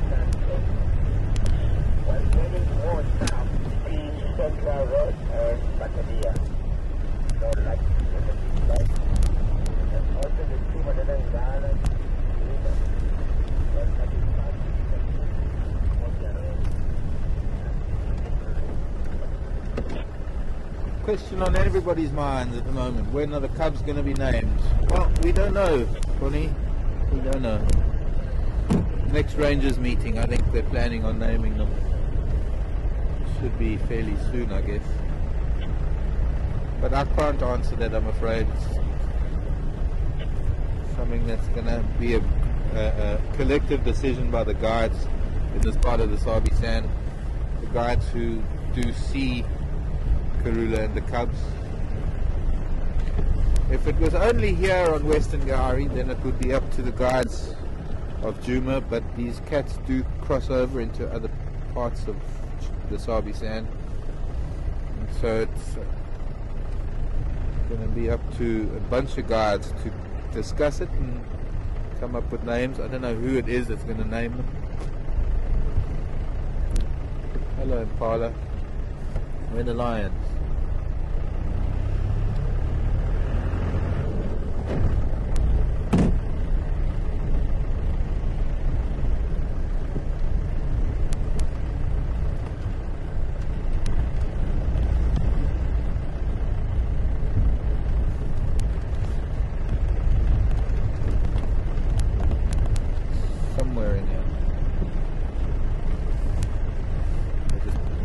Take a flyer, I guess. Go in somewhere here. Hello, I'm a cook. We're catching things.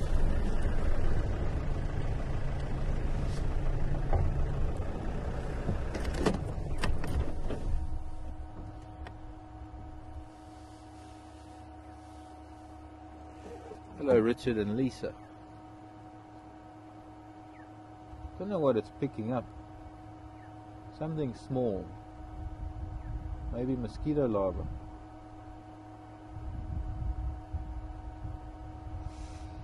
How many types of bats in the park, and are they all insectivorous? I'll get back to you shortly on that, Richard and Lisa. Just going to talk to Andrew.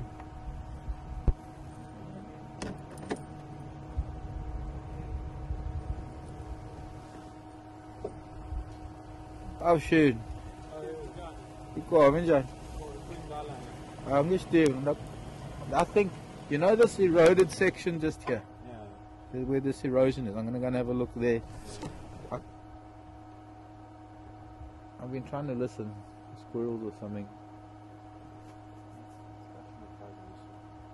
Yeah. But it's getting warm, so I'm expecting they're probably lying down by now. But I'm just going to go and have a look. Okay. Alright. Likewise. Not too bad. Yeah. And you?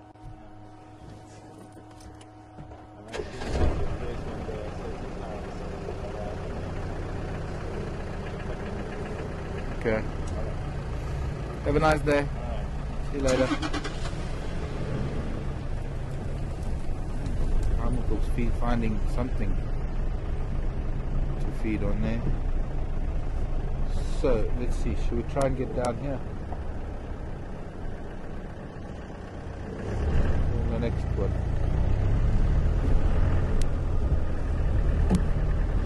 Follow this path.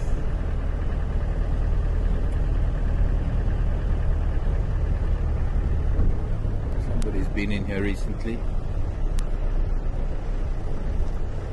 Already today. Maybe that was Ephraim or Aubrey.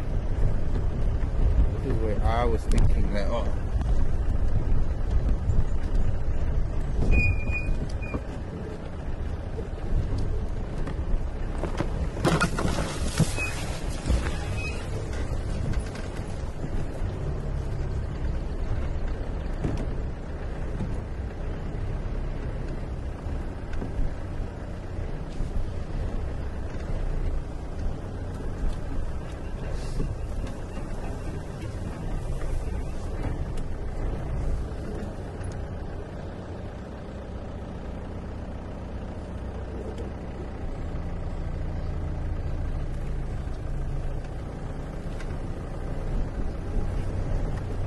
There was a sulphur-breasted bush shrike in the tree there.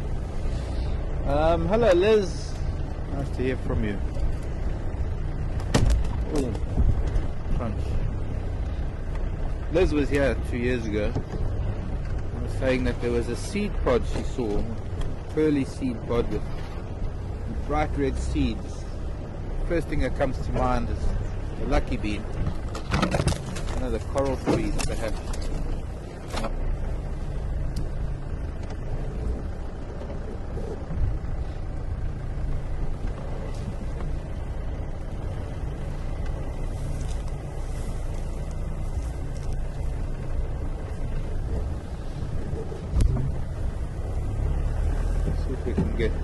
Over this little ridge is a lovely bare soil eroded section. And I have been through here with the jigger before.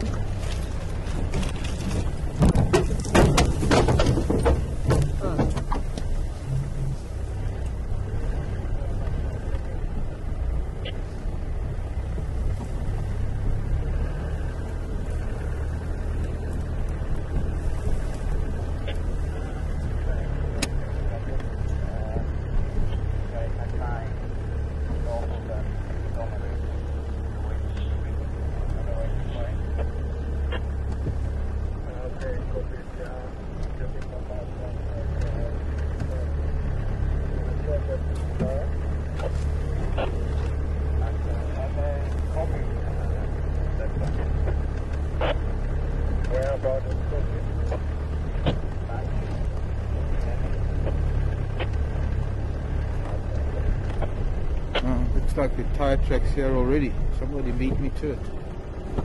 Maybe these cats aren't here.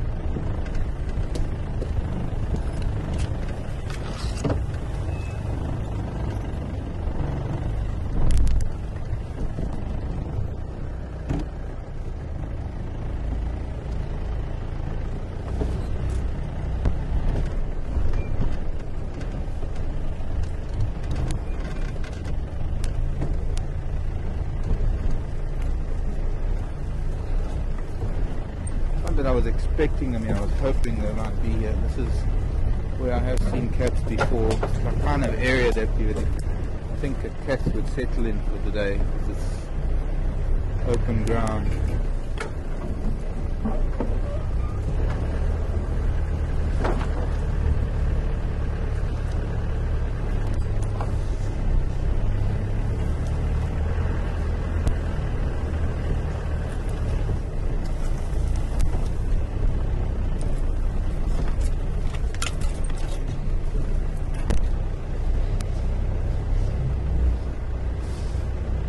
There they are. They are here. Andrew, come in. Okay, I found these in Gala.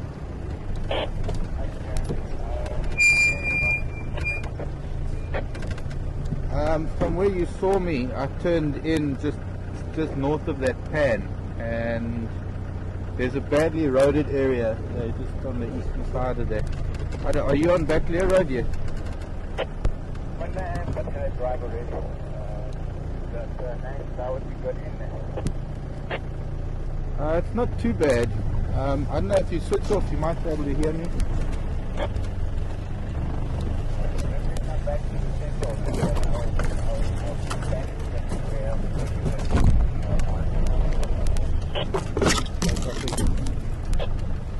Hello girls, I found you.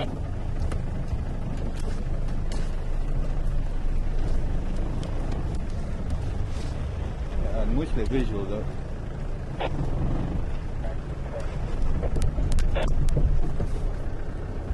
Suddenly we can just get level.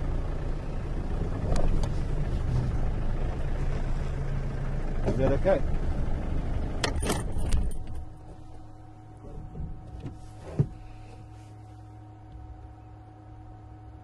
Yeah, there's a drainage line between us still and Tsalala. But I think if you come in from just east of us,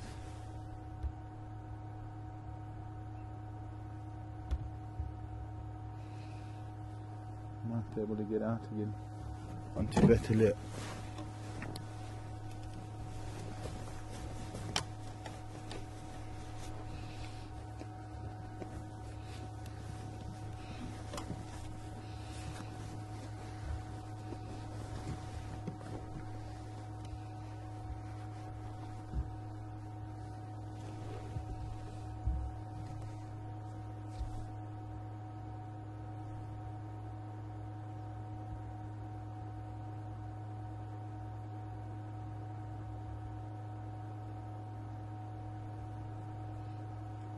Yep, this is the Tsalala Lionesses. We were chatting about them last night on Fireside Chat, and I'm glad that they've come back again.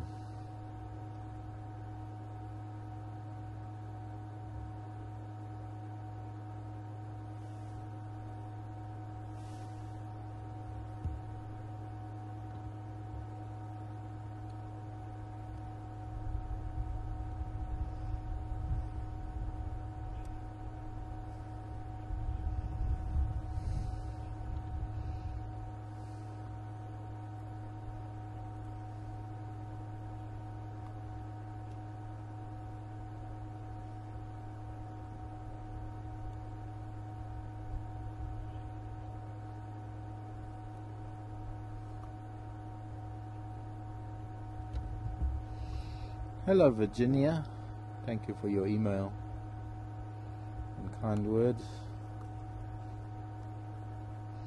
Virginia is asking if there are any black leopards here.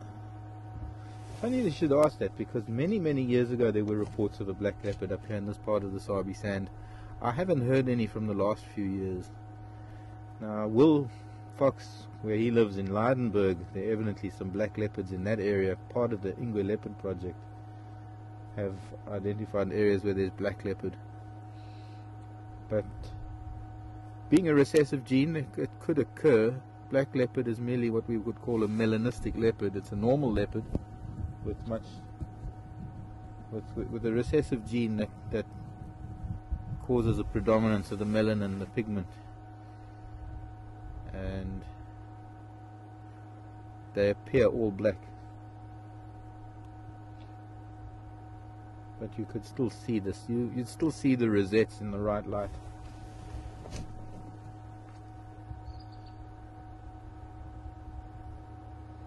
Lifted her head to hear a squirrel shouting.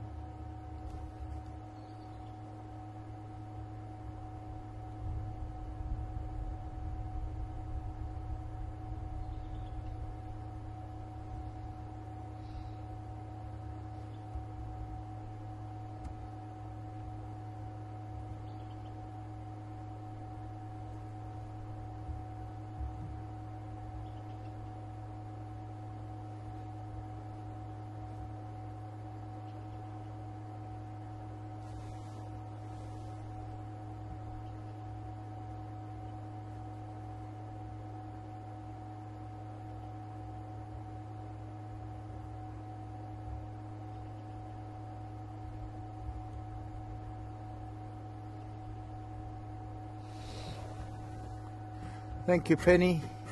Penny just getting back to me on the bat-eared fox distribution in the park. They are found in the north along the Letaba River and evidently in the eastern side of the park along the Mozambique border, but not in this part of the park. Thank you, Penny.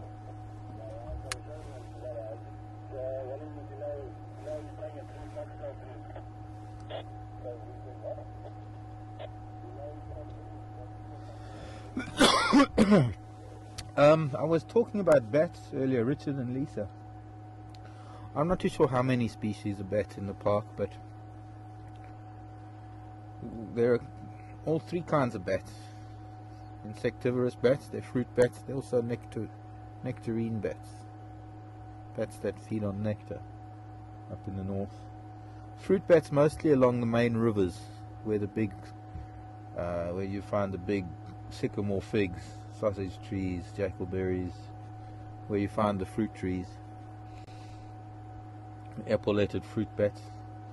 But in this park we've only got a number of different insectivorous bat species where we are.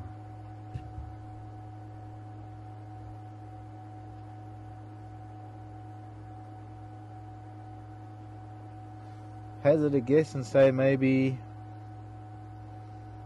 a dozen or more species, no, maybe more, 20 odd.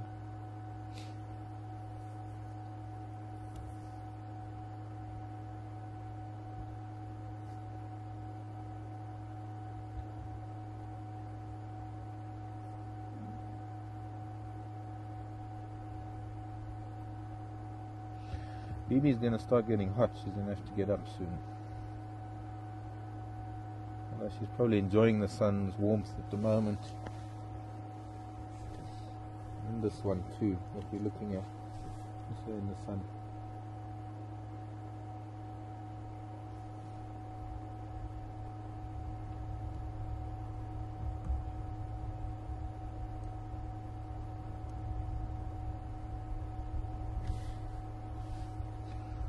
Close up on Bibi's tail, or lack of it.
Good morning, Afira.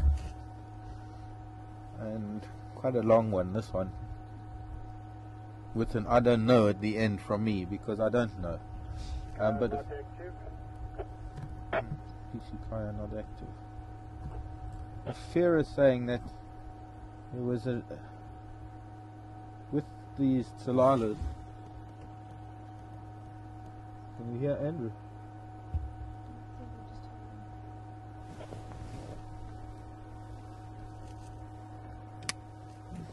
Andrew, come in.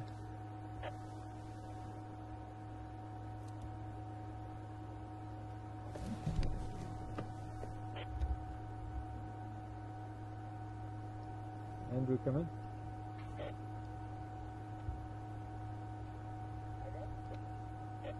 I can hear you keep coming. Have you got my tracks?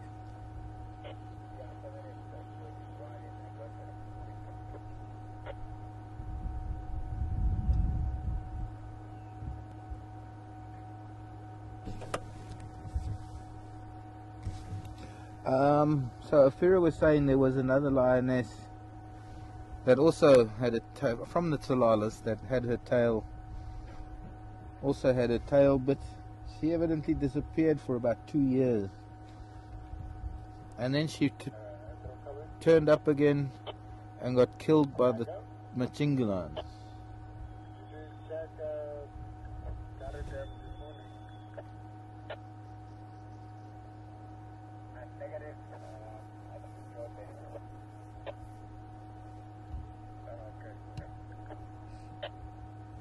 Okay. Now, Afira was asking, why would the Machingulans kill a breeding female? She knows that they kill cubs, but why would they then kill a female? And the answer, as I say, I have no idea.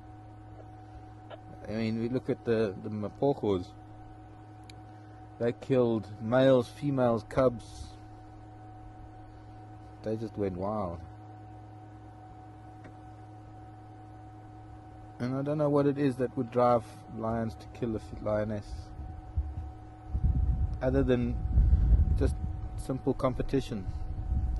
Density of lions reaching too high a density, and conflict getting deadly. Too many lions, too small a place. I don't know. Go ahead. Yeah, that's a zero there. I can go for 105. Okay, copied. I'm just looking in front of me, just to the east of me. I don't know if you couldn't maybe come in here from Bateleur. Okay, I'll go back to Central Bay. If I remember once we went from the other side there, I can get you fast. Thank you. Okay, copied. Land Cruiser can't make it where Land Rover goes. I'll come in. I don't believe that. Go ahead. I'm on Tsalala road now on that plans. Where are your location now? Look at that one pan. There's take one there. Just north of that, there's an eroded area. You'll see my tracks heading east. You can make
Okay, copy.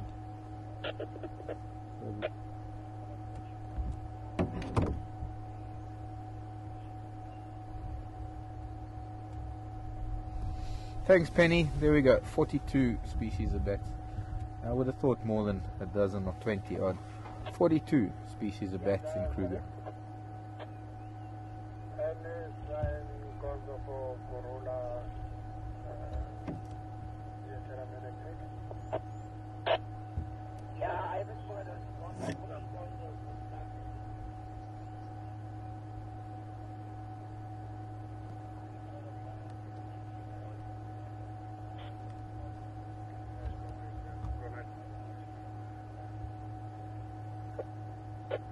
Okay, Captain J. Yeah, people di Mae Moskip, Amanyao, and Piken. Okay.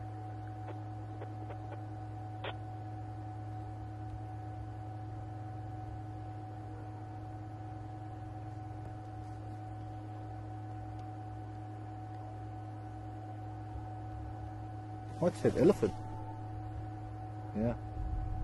Elephant trumpeting way off to our right. Must be up Mumba Road, maybe. Drakensberg Drive. Clarissa wants to know the pride of lion only females, and who names the prides, and how do we recognize the pride?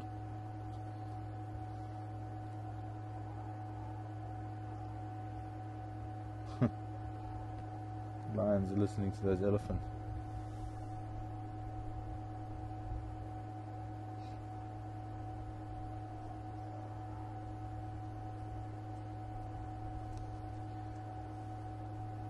The elephant is still quite far away, but these lions are reacting to them.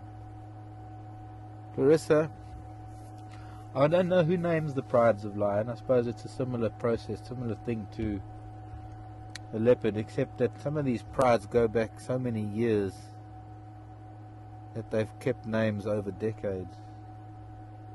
Because some of these prides have come a long way. No, I mean,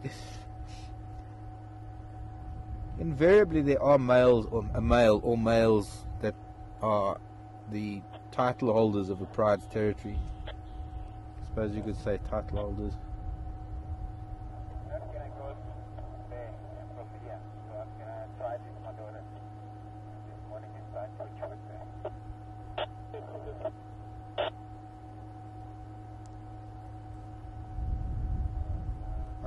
No.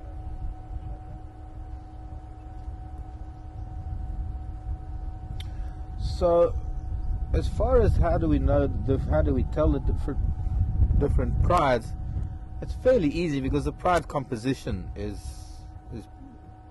easy enough to recognize. I mean, when we see 5 females like this and one of them doesn't have a tail, we know who it is. Different prides are made up of different individuals, numbers of females, numbers of young, number of males, as well as the territory, the area that they cover. I mean, at the moment it's all different, it's all changing. There's been a huge upheaval with the lion dynamics in this part of the world, and with the Majingi lions taking over most of this part of the world, these cats are now starting to come here because this is part of the Majingi lions territory now. Because the Kajima males are gone, the Mapokos are gone, so these lionesses are starting to expand their home ranges.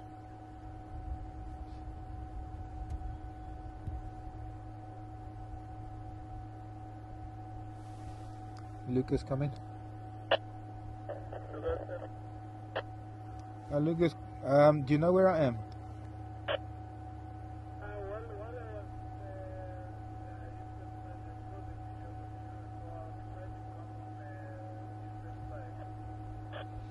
Okay, copied.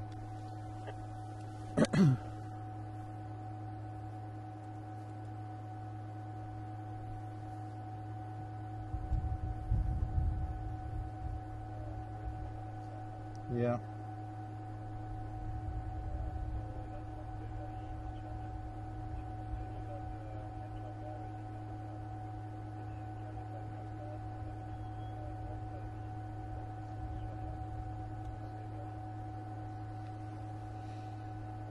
What's that virus? Hunter's virus. Somehow it rings a bell. Hunter virus. And spell it for me, please, Seb. I don't think we have it in the bets. It's not here. Evidently killed some horses in Australia.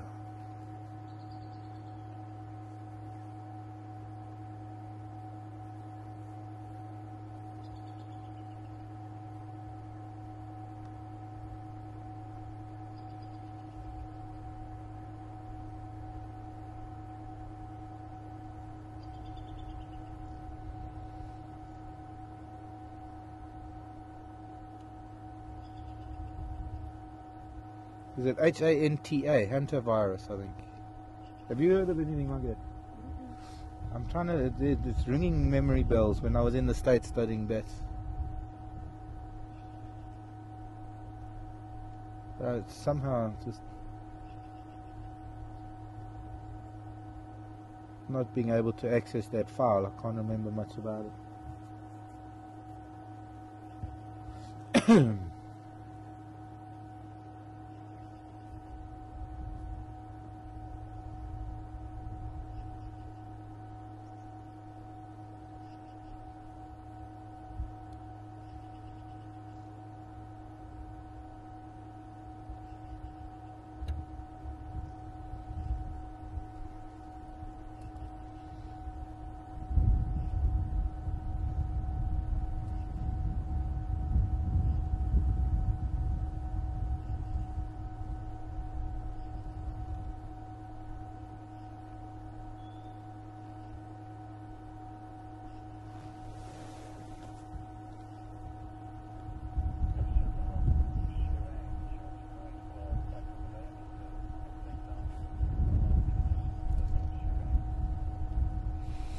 Shireen. Can a pride of lion pull down a full-grown elephant? I don't think they'll take down an elephant bull, but there has been record of a pride taking down the matriarch of a herd of elephant, a full-grown adult female. Somebody found their way from the other side.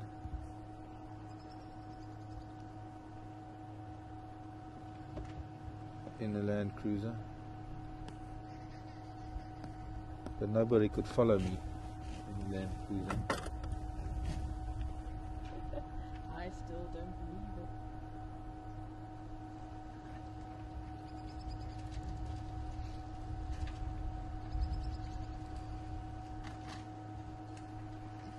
Well, the proof is in the pudding. They But have. if I was driving, If you were driving, you'd have a puncture. hey, you're the puncher king. Okay, I'm the puncture king, but you're the queen of sidewall blower. This is true.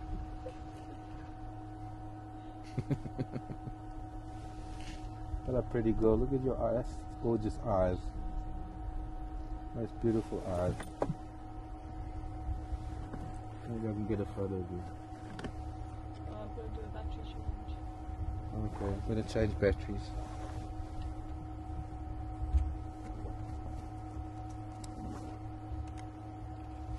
She's watching me.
who was that question from?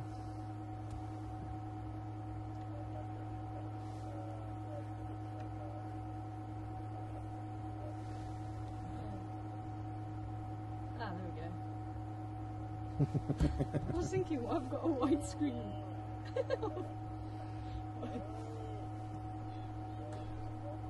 Hold on a minute. Suddenly extremely bright. There we go. There we go.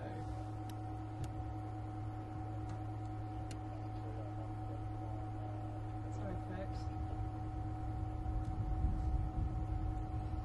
Michael. Morning, Michael. Eastwood. Oh, no wonder I'm on 60th of us. Because I was taking photographs in the dark. Hello, Michael. Well,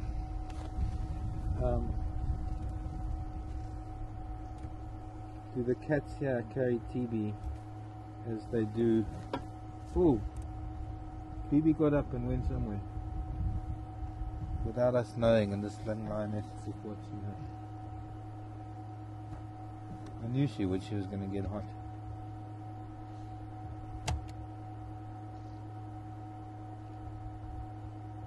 She's lying on a little promontory. Do the lions here carry TB as they do in Kruger, and what are the signs? What are the symptoms? What signs do they show? Well, yeah, Michael, these are pretty much the same as lions from the Kruger. These cats probably wander into Kruger every now and then. But yes, we're all part of Kruger, so we can't really say that anything here is different to Kruger. It is the same. What visible signs there are, I don't really know. Maybe open sores could be. Maybe they're not even. They don't even need to show signs to be carrying the TB. They might not be affected by the TB, and they're still carrying the TB. It might affect their lungs in some ways too. But I'm not sure on that.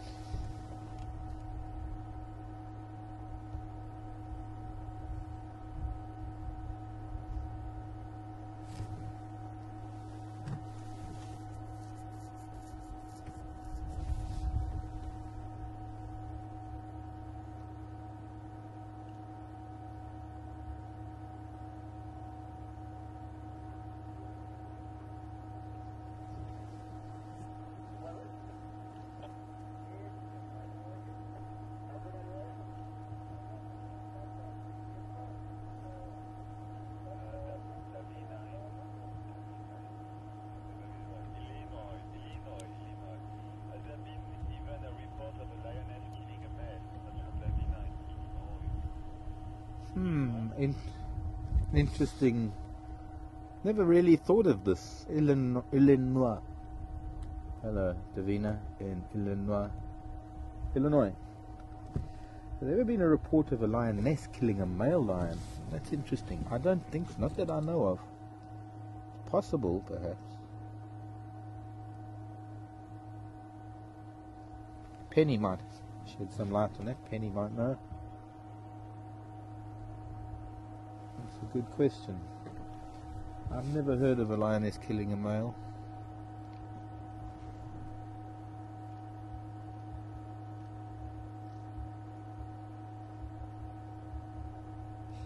Time to head to the shade now. Got a nice little patch of worry that they've gone to lie in.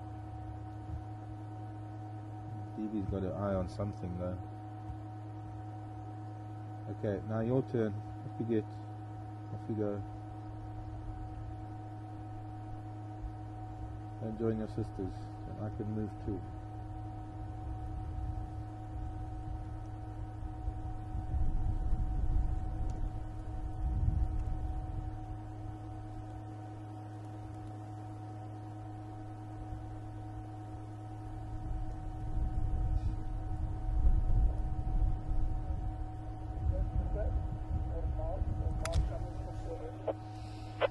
Morning, Corbett.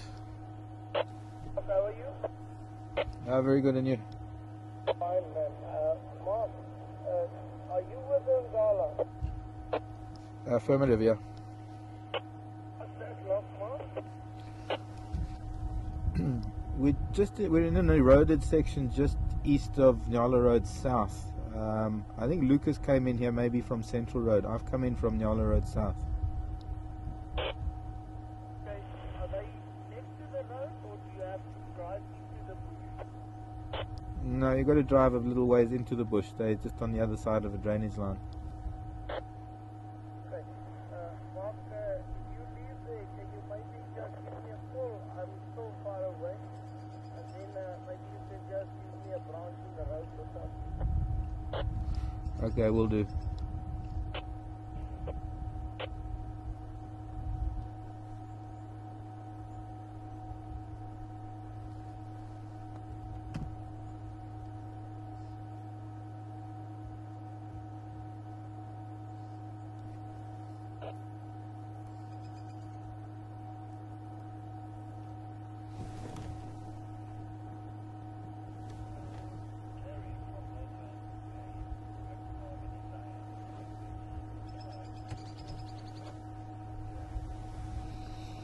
Hello, Gary in northern Maine. How many lion can there be in a pride? I've known of a pride of 32. But that's an extreme, I would say. Once a lion pride hits 20, 15 to 20, it's starting to become impractical to have so many cats in a pride, because they then have to kill so often and so big that it starts, well, it must be a super thing to see a pride that size. And I'm sure there are areas, I know, probably up in Zambia, in the Luangwa, probably up in Botswana, in northern parts of Kruger there's some big prides.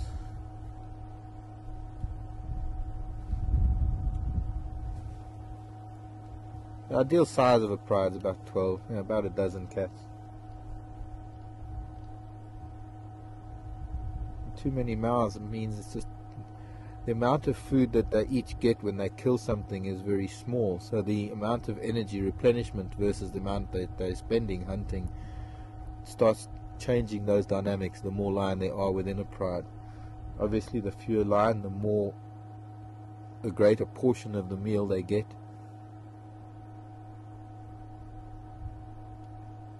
I was waiting for it to get up.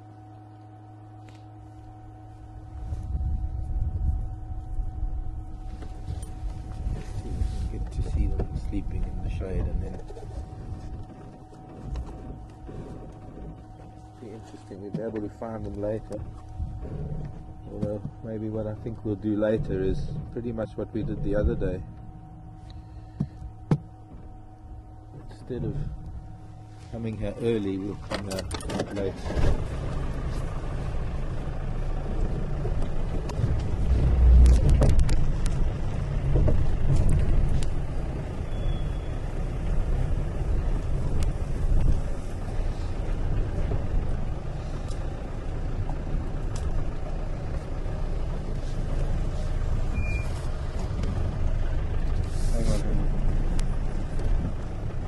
Hello. Fine, and you? Wow, private safari. Yeah. Which side did you come from? I come from Central Uh, Road, and then just followed the drainage line. follow the drainage line. But only close to the drainage line is very thick. I had to drive up to the more east, and then But when I leave out, I'll put a branch Sorry? I'll put a branch For Kurbus, okay. Because I could see Andrew and you there, yeah. but I came in there. Oh, okay. Yeah. Because Andrew said it's very thick, so No, I can't reach it. it was open. It's just the long wheelbase of this is. There's one drainage line. Maybe it's a little bit too steep Yeah. to get through.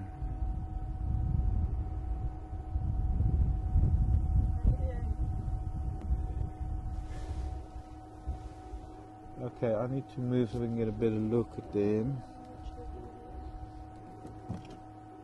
a little bit obscured by branches at the moment.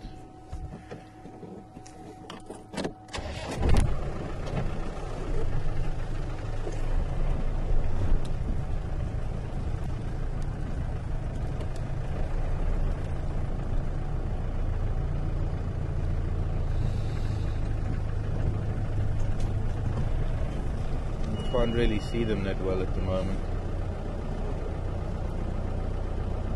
So should wait until Lucas moves. Unless we try and go back there, we'll get a good view of BB when we go back down that way.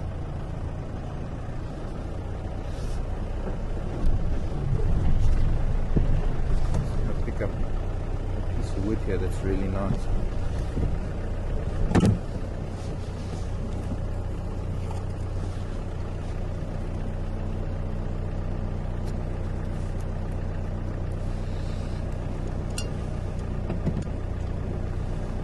Ornamental.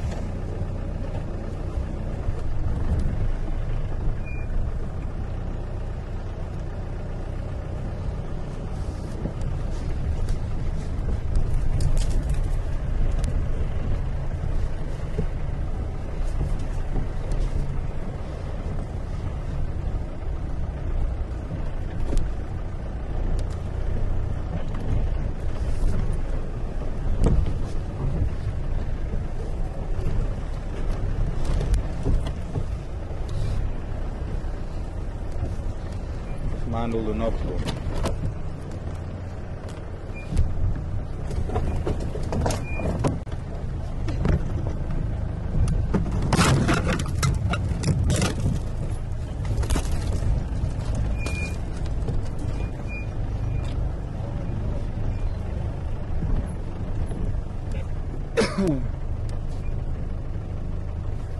Yeah, sure.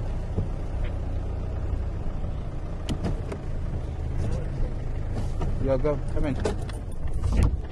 I'm just wondering where you're going to come in from. Lucas came in from Central Road, might be best. Okay, if I hit Central Road from the other Head east, other side of the drainage line, you'll probably find his tracks turning off. He had to head a little bit further east to come around a relatively thick block of bush. Okay, I'll give it a bad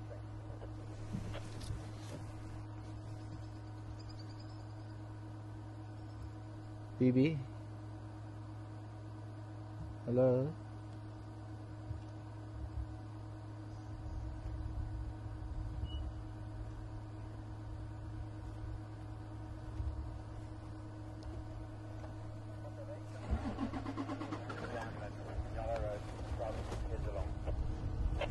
Yeah, affirmative. There's quite a large eroded section, pretty bad erosion, and they're lying in this eroded section. If you're on Central now, if you switch off, Lucas has just started up, you might hear his vehicle. About 100 meters north of there.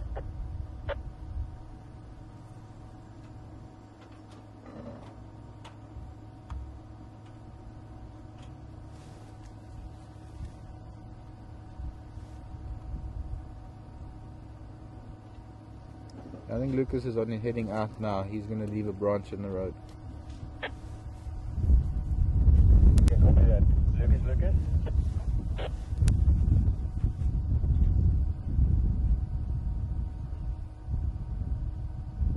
So, I think Richard and Lisa were asking a question. I was just talking to Lucas there, and my radio was going.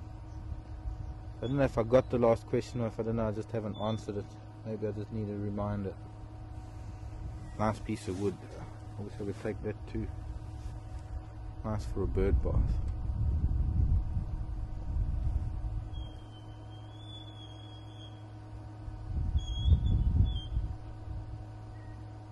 Ah, okay. Are animals affected by the phases of the moon? Well, I'm sure, very much so. I mean, you've got to just look at the fact that they can measure excuse me, They can measure tidal movement in a teacup. That's how, I mean, the moon affects every body of water. And mammals, our bodies are made up of 80% water. So yes, the moon does affect things. I don't know how. I couldn't be specific and tell you how it affects things, but yes, it very much does so.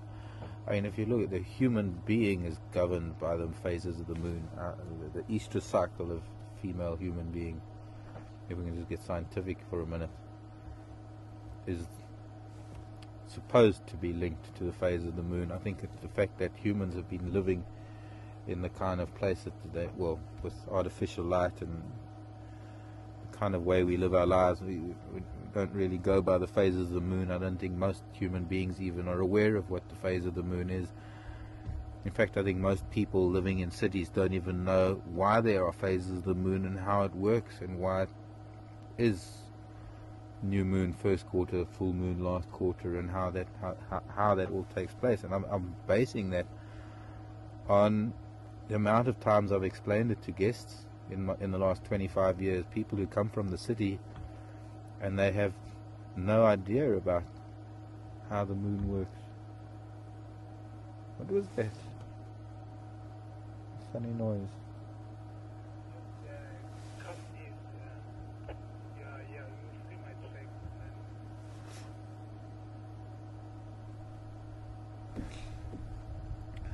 But yes, every animal, every living thing is affected by the moon and the phases.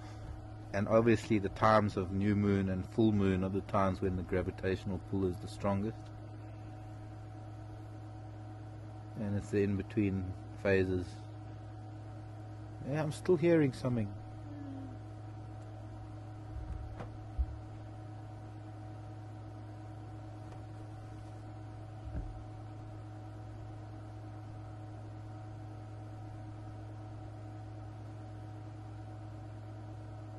But it's a weird noise, it's not a natural noise. Oh, you know what it could have been?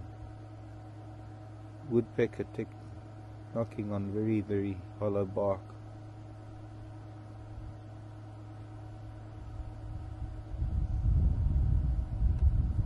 Baby also was looking.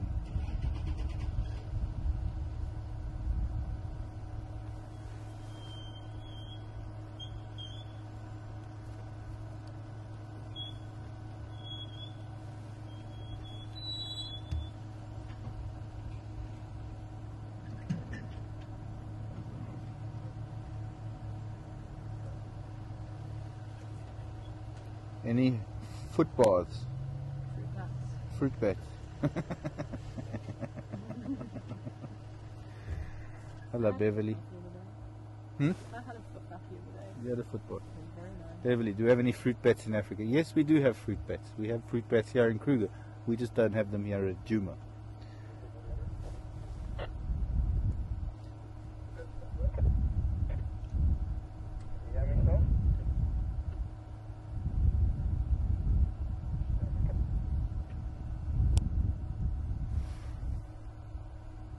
Hello, baby.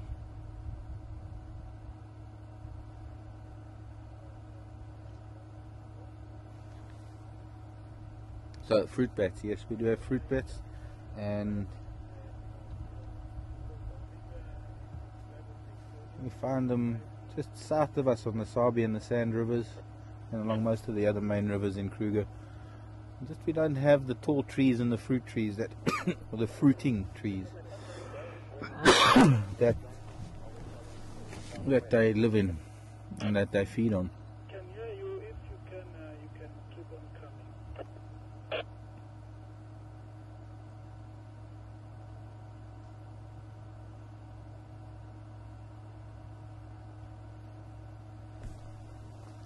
Just keep coming and maybe pretty much just go my way.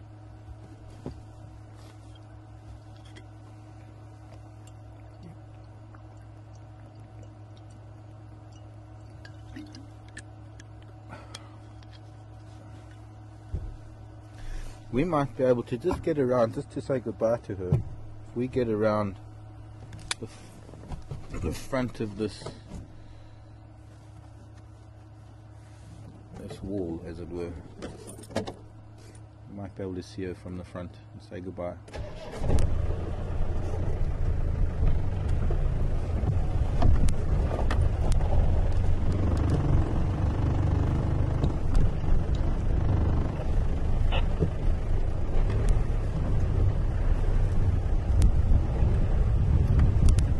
That pretty girl.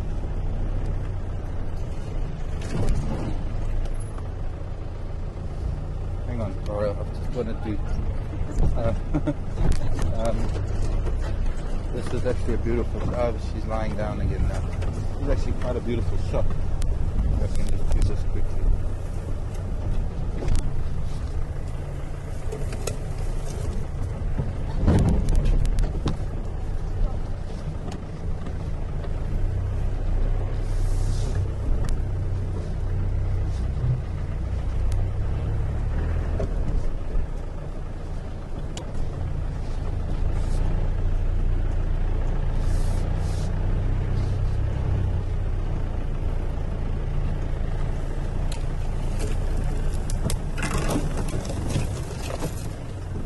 Okay.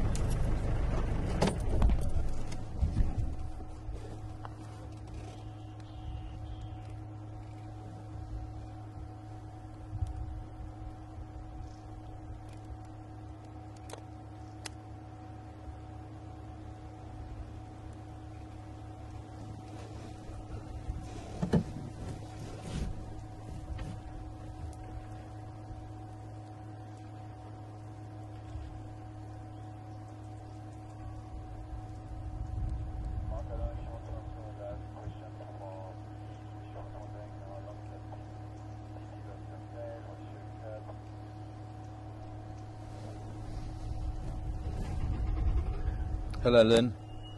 How long ago since BB lost her tail was she a cub? Lynn, she lost her tail, I believe, in 2005, and she wasn't a cub. She was already, let me think, must have been maybe 6, 7 years old by then. She was already an adult.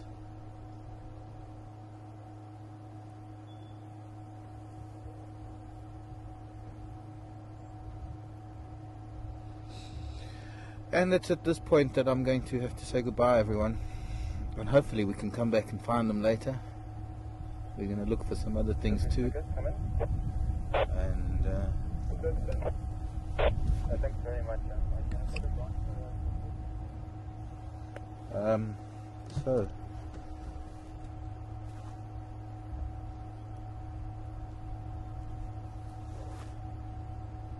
it's that time. I don't know, it's lately it's like, I don't know what happens to the time. All of a sudden it's time to say goodbye, and all we've done is look at some elephant and lion, although we had some nice kudu, brief giraffe.